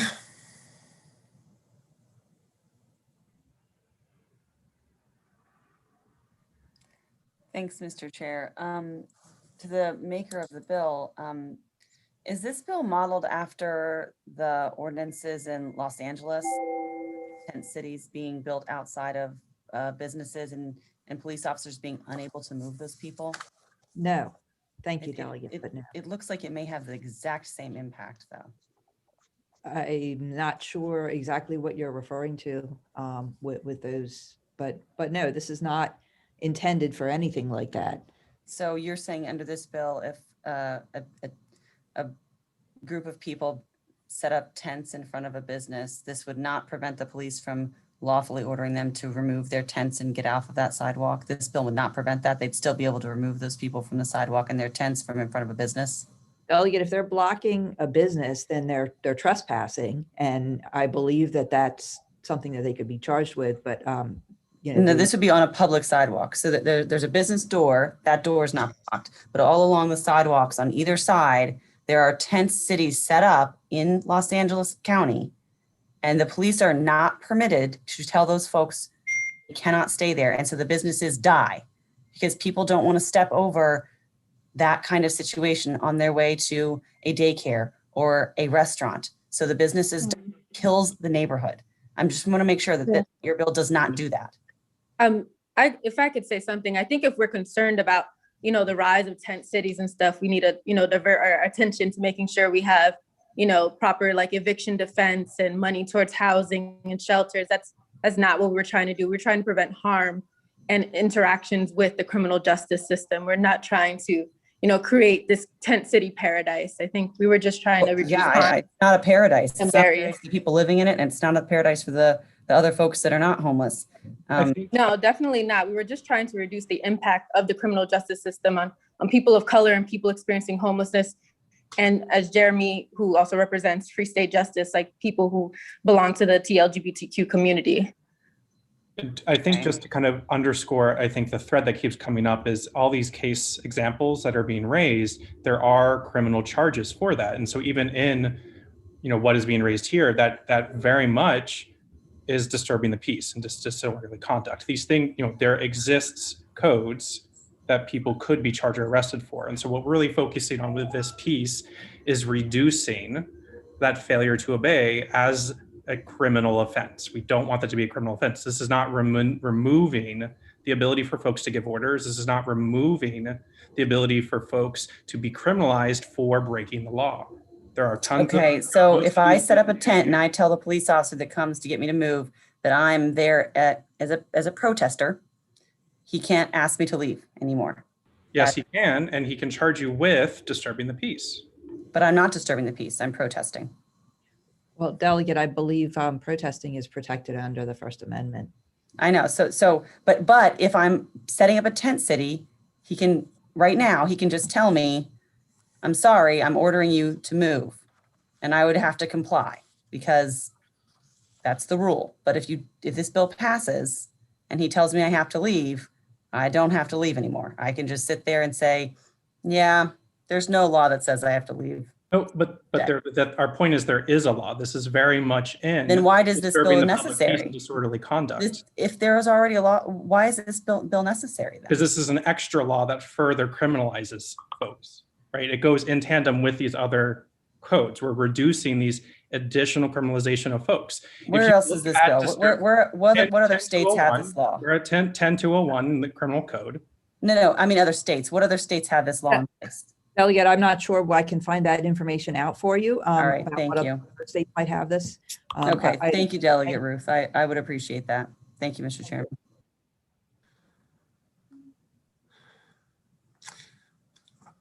I really do have questions. It's 2:36. and I love my committee very much. So I'm not going to ask my questions, but I'm going to make a short statement. I'd kind of like to know how many times in the last 2 years anyone has been convicted of failure to obey a lawful order. I'd like the Office of the Public Defender, Mr. Frazier, who I know has had experience in district court defending people with these cases. I'd like him to explain what is necessary to prove a disorderly conduct case, which would necessarily be hearing someone and gaining the attention of people walking down the street. Under Delegate Arakan's example, nobody's raising their voice. They're not disturbing the peace. They're simply sitting there.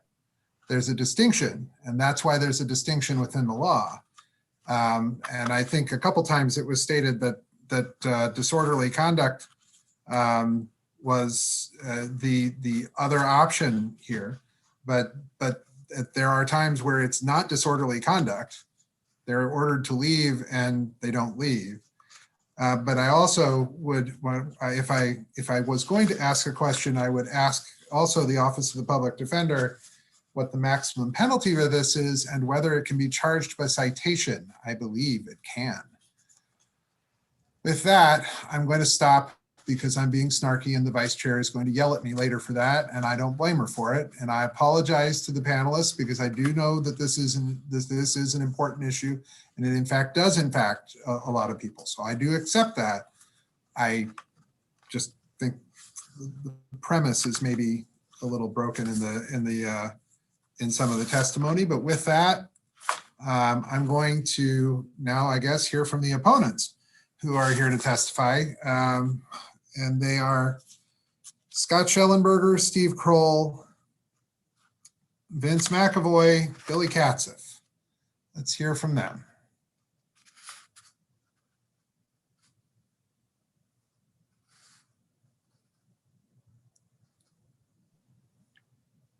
So paying attention to the time, I will go very fast. Okay. Delegate Watson, Delegate Griffin, you have hit it right on the head, and Delegate Arakan, you have hit it right on the head. Number one, if you're standing outside a shop owner's place and you're on the public sidewalk and you are being asked to leave that area because you're interfering with the business, that is not a different crime. The police need this in their tool shed. One thing that people forget about disorderly conduct, the part that everybody keeps saying you can arrest them for that, the case law requires that when you're committing disorderly conduct, a crowd gets drawn. And any statement of charges that any prosecutor reads and any public defender reads will look for that language. It requires that the disorderly conduct get attention from other people. And if that doesn't happen, then it doesn't qualify for disorderly conduct. And Delegate Griffin is absolutely correct. The most important tool in his tool shed is to be able to walk up between two people who are ready to fight and say, move back 10 feet, move back 10 feet, and let me talk to both of you.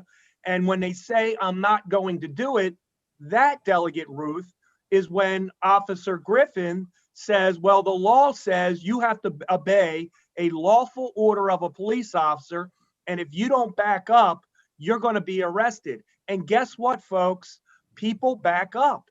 And it's particularly used in domestic violence situations when they get to a scene of a crime. They want to separate the party so they can talk to the victim and get the defendant back and stop him getting in her face so they can't get to the truth. It's a lawful, willful order of the police officer. And if you don't obey it, they can put cuffs on you. And when you tell them that, a lot of times it backs them up. And Chairman Clippinger, I'm paying attention to the time, so I'll stop.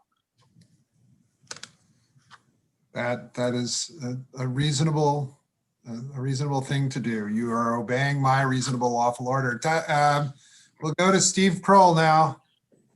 Mr. Chairman, members of the committee, good afternoon. I'm Stephen Kroll, the State's Attorney Coordinator for Maryland, the Executive Director of the Maryland State's Attorneys Association, and I've been prosecuting cases since 1984 in opposition and unfavorable report to House Bill 640. Code changed everything. Mr. Chairman, why you have summonses, not arrests now, since JRA happened. A code case. Store calls the police because someone does not want to follow the governor and the president's order to wear a mask. they will not put their mask on. The police arrived and this person is not protesting. They don't want to wear a mask. But they all these internet sites and said the following.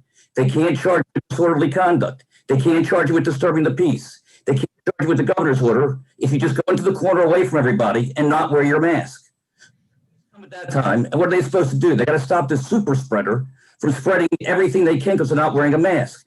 And the tool in the toolbox is failure to obey a lawful order of a police officer.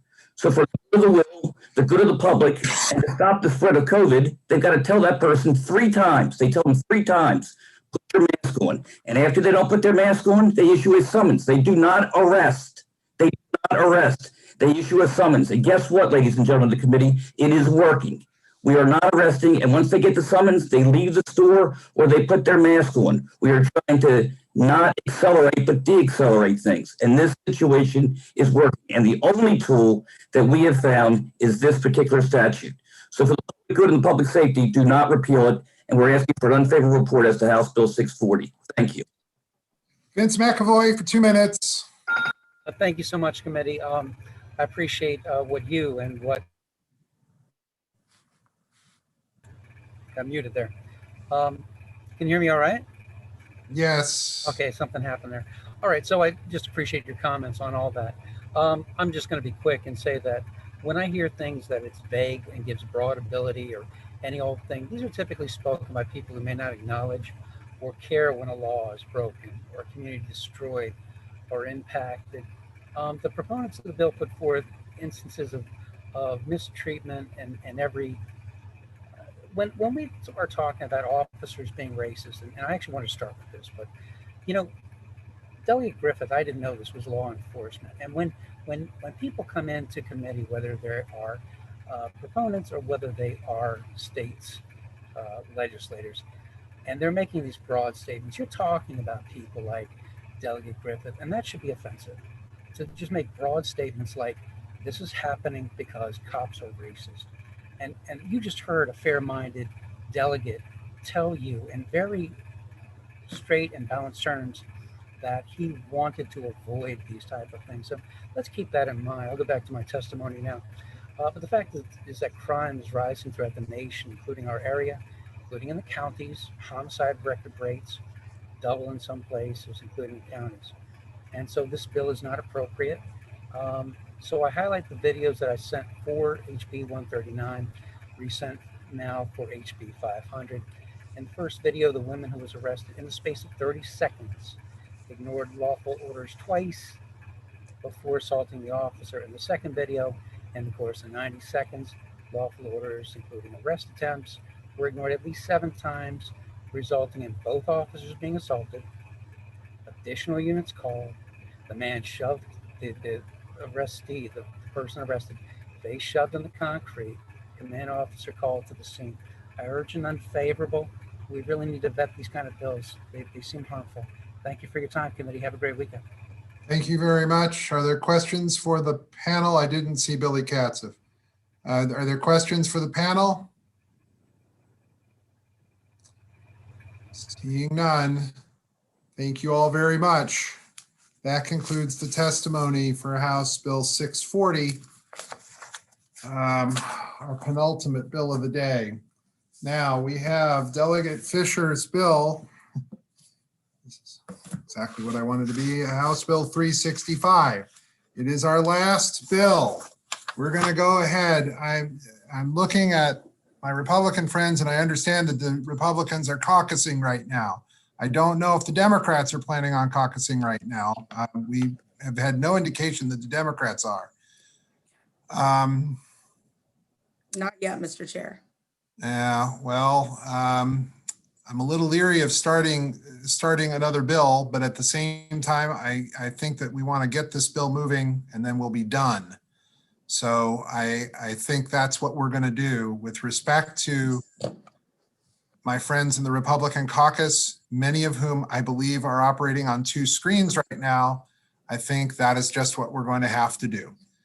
Delegate Fisher, you're going to go for 3 minutes, then Stanford Frazier, the state's attorney for Prince George's County, the state's attorney for Baltimore City. Delegate Fisher for 3 minutes, the rest for 2 minutes each. And I'm going to actually, wait a minute, because Democrats now are going to have a caucus at 3 o'clock. Delegate Fisher. Well, let me ask this, and I'm going to ask the sponsor of the bill. We've got the state's attorneys here. Yes, Mr. Chair, maybe I don't know. And we're going to hear your first panel, but we'll have to go from there. All right? So, okay, Mr. Chair. Yeah. I'll be very short, colleagues. Good afternoon, Chair Clippinger, Vice Chairwoman Atterbury, and the illustrious Judiciary Committee. I'm Delegate Fisher, District 47B, and I'm here to introduce House Bill 365, Criminal Procedure, Office of the Attorney General, Prosecution of Police Officers. This bill would authorize the Maryland Office of the Attorney General to pursue criminal cases involving serious bodily injury or death allegedly caused by a police officer when a local state's attorney declines to bring charges in that matter. This bill proposed will allow alleged criminal offenses to be pursued and create concurrent jurisdiction when it comes to the prosecution of death and serious bodily injury. There are many factors that have really weighed on public trust. My time in our work group chaired by our illustrious Vice Chairwoman and others, there has been concern in our community around criminal prosecution. I think that this bill provides this committee an idea and a vehicle as we look at how prosecution in these cases for officers can be attained. Something that, and I'll just end at this note and leave it to my panel, something that I thought a lot about in proposing this legislation is myself and my role in our criminal justice system, and the reality that housing something in one office entirely also cuts out the voices of people. I think this bill is a great start to how to get us there in the best way. Local jurisdictions do vote for their state's attorneys. And, you know, so far in Maryland history, we've never had a woman or a person of color assume the office of Attorney General, but the victims behind officer killings and serious bodily injury tend to be people of color. But I also know there's the weighing problem of other jurisdictions that might not be jurisdictions with a significant minority population where you'll never see a local state's attorney prosecute in death or serious bodily injury by an officer. I think this bill allows a vehicle for both sides, and I hope that this committee will be open-minded, and I'm here for comments. There are some friendly amendments that the committee will also receive that I also support. So thank you very much, Mr. Chair. I hope that was short. Thank you. All right, we're going to go now to State's Attorney Mosby, then State's Attorney Braveboy. We'll do it in that order, and then we'll keep moving. State's Attorney Mosby. Good afternoon, Mr. Chair, Madam Vice Chair, distinguished members of the committee. I come before you today to testify in support of House Bill 365 with amendments, friendly amendments. As someone who for years has advocated for police accountability reform among my colleagues in the state and throughout this country, I wholly appreciate the time and the moment that we're presently in, where the legislative body of our state now recognizes and has, and my colleagues proposing meaningful sort of legislation to ensure police accountability and even prosecutorial oversight, which I would say we need. What I want to make crystal clear is that this bill, as proposed, would not have changed the results in the prosecution and lack thereof of Freddie Gray and Anton Black, respectively. This bill, as it's currently proposed, would not have changed the outcome of these cases because the Attorney General would still be charged with investigating these matters, but local police departments forced to investigate their own. That means the Attorney General would not be able to do anything if the police department wasn't inclined to ask the most pertinent questions of their academy classmates and their friends. Even with the Attorney General at the helm of prosecution, the police will still have the ability to refuse to execute search and seizure warrants and implicate their colleagues. The Attorney General would not be able to control whether the command staff chooses to assign investigators that are actually witnesses to the case, and the Attorney General would not be able to stop the police department from creating false narratives about the victims in these cases in order to allow their colleagues to escape prosecution.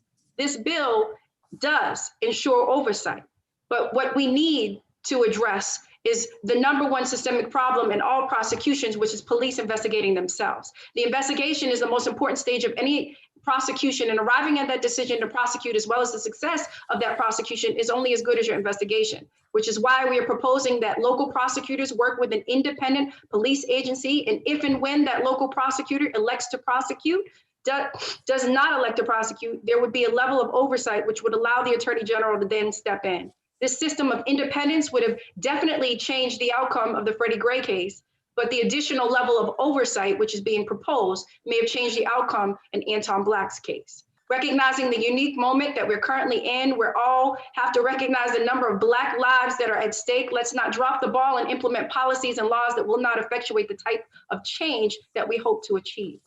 The amendments proposed don't go far enough to address the crux of the police accountability, which is ensuring police don't police themselves. However, the amendments proposed do provide oversight for those prosecutors that aren't meeting the needs of the communities they represent.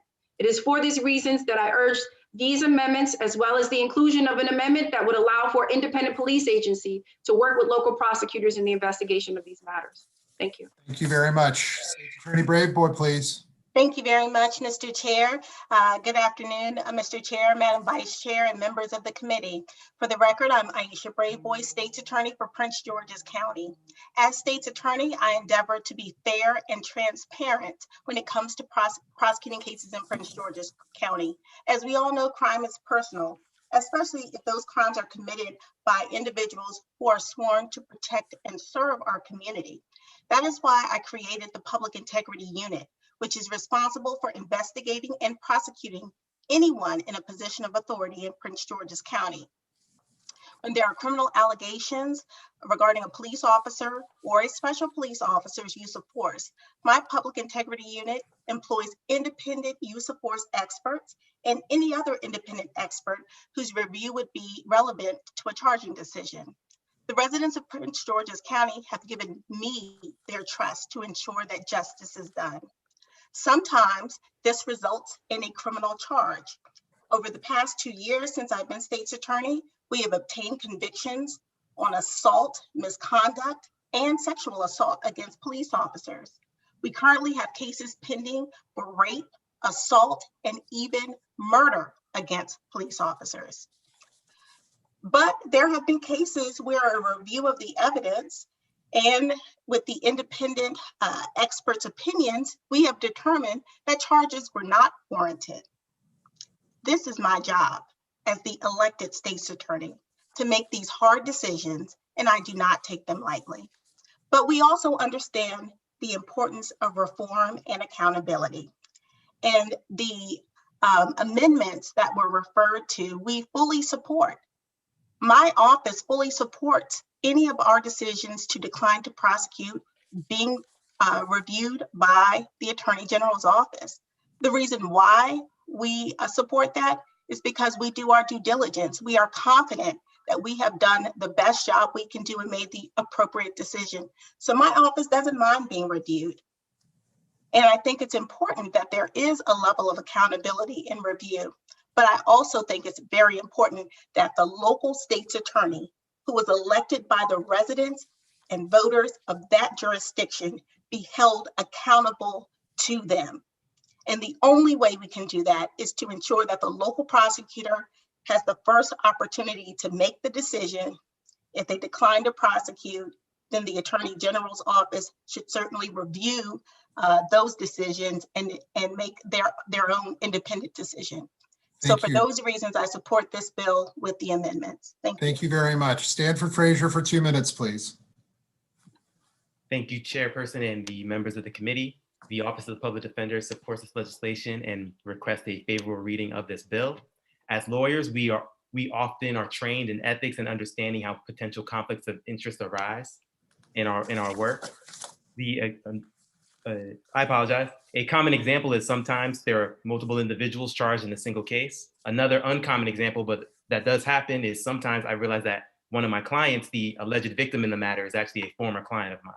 In those matters, consulting with supervisors, we often panel. That's when we have private attorneys come in and represent that individual, depending on the length of the case, how recent that former client was a client of mine, because we understand how potential conflict of interest arise. What this legislation does is obviously local prosecutors work with their local police departments. They use them as witnesses. Those officers are sometimes a part of training. And what this legislation does is in some of those instances where it could be a potential conflict of interest, it allows the attorney general to investigate, and if they deem warranted, proceed with charges. This does not take away the jurisdiction of the local department, but it does give the attorney general that power if those circumstances do arise. For those reasons, we request a favorable reading of this legislation.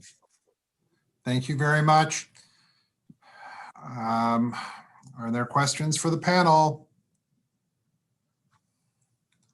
Seeing none, thank you all very much for your testimony on House Bill 365. We're going to hear from those in opposition now, and I understand that only a couple of them may still be remaining. Scott Schellenberger, Joe Riley, Steve Kroll, Al Peisinger.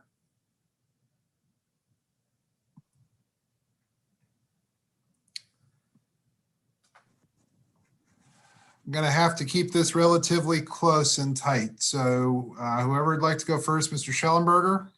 I'm looking at the clock, and I'd ask you all to please take a look at my written testimony. I'm very concerned about the potential fiscal note on this and the fact that this is our job, but I'll stop there. Thank you so much. Good luck with your next meeting. Thank you. Mr. Kroll. I'll be very quick also. On July the 10th, 2020, headed by State's Attorney Rich Gibson of Howard County, the Maryland State's Attorneys Association unanimously opposed any independent agency using any effort to usurp our constitutional obligation in prosecuting cases, including police use of force cases. We do support existing avenues of referral to legitimate conflict cases and police killing cases. I also ask the chair to refer this to the Attorney General for an opinion. We believe it may be unconstitutional to change the Maryland Constitution, that is Article 5, Section 3, to have the Attorney General do anything when it comes to prosecuting these cases. We'd ask for an Attorney General's opinion when it comes to this, and for that reason, we're asking for an unfavorable report. Thank you very much. Don't see him very often, so Mr. Peisinger. Good afternoon, Mr. Chairman and Madam Vice Chair and members of the committee. I will be brief. One of the things when I testified on the Senate Bill 600 in reference to this specific matter, also, my biggest concern with this is a practical perspective of how does this play out when you have multiple agencies investigating the case and we come up with two different conclusions, and the defense attorney is going to call that opposite law enforcement agency as their number one witness. So if I decide not to prosecute and the Attorney General's office decides to prosecute, I'm going to be the number one witness for the defense attorney. And then you're going to have two of your top prosecutors at odds with each other. That is one of my concerns with the bill. And secondly, we do recognize conflicts of interest. I refer cases out routinely to Mr. Kroll when there's a conflict of interest. You know, I like the fact that if with some of the amendments potentially, that if we refer out for purposes of formalizing that process of conflict of interest, I think that's very important. But we recognize conflicts of interest as attorneys, and we deal with those routinely every single day, and we deal with those properly. We refer them out. I would call Mr. Schellenberger if I had an issue. You know, it's what we do. We have 23 other elected officials we can reach out on from our other jurisdictions, and including Mr. Kroll and the Attorney General's office for conflicts. I like the fact that potentially if we want to formalize it in some way, yes, but it should be based upon a referral, not an automatic right for them to be able to step in and investigate a case that takes place within our jurisdiction. I try to speak fast. I really appreciate your time. Thank you very much. Mr. Riley. Thank you, Mr. Vice Chair, Madam Vice Chair. Skip my introduction and go directly to the bill. As it is written, the State Attorneys Association is not in support of the bill as it is written. The friendly amendments we don't believe are necessary. If you go to Article 5, Section 3 of the Maryland Constitution, the Attorney General shall investigate, commence, and prosecute any criminal suit or action in any of the federal courts or in any court of this state. So he already has the authority to do that if granted by the General Assembly, by law or joint resolution, or by the governor. Already has the power to do that which this bill seeks. Also in Section 3, when required by the General Assembly by law or joint resolution or by the governor, aid any state's attorney or other authorized prosecuting officer in investigating, commencing, and prosecuting any criminal suit or action. So already covered in the Constitution. The bill as amended is not necessary. Are there questions for this panel? All right. I think that will have to do. So that will conclude the testimony on House Bill 365. It is an important issue that I wish we were able to give more time to today, but we are not able to do that. It is 3:01. There are, I think, still caucus meetings going on the Republican side, now on the Democratic side. So with that, we're going to stop. There are no further bills today. That concludes the testimony of the House Judiciary Committee. Thank you all very much. We will see you again on Monday.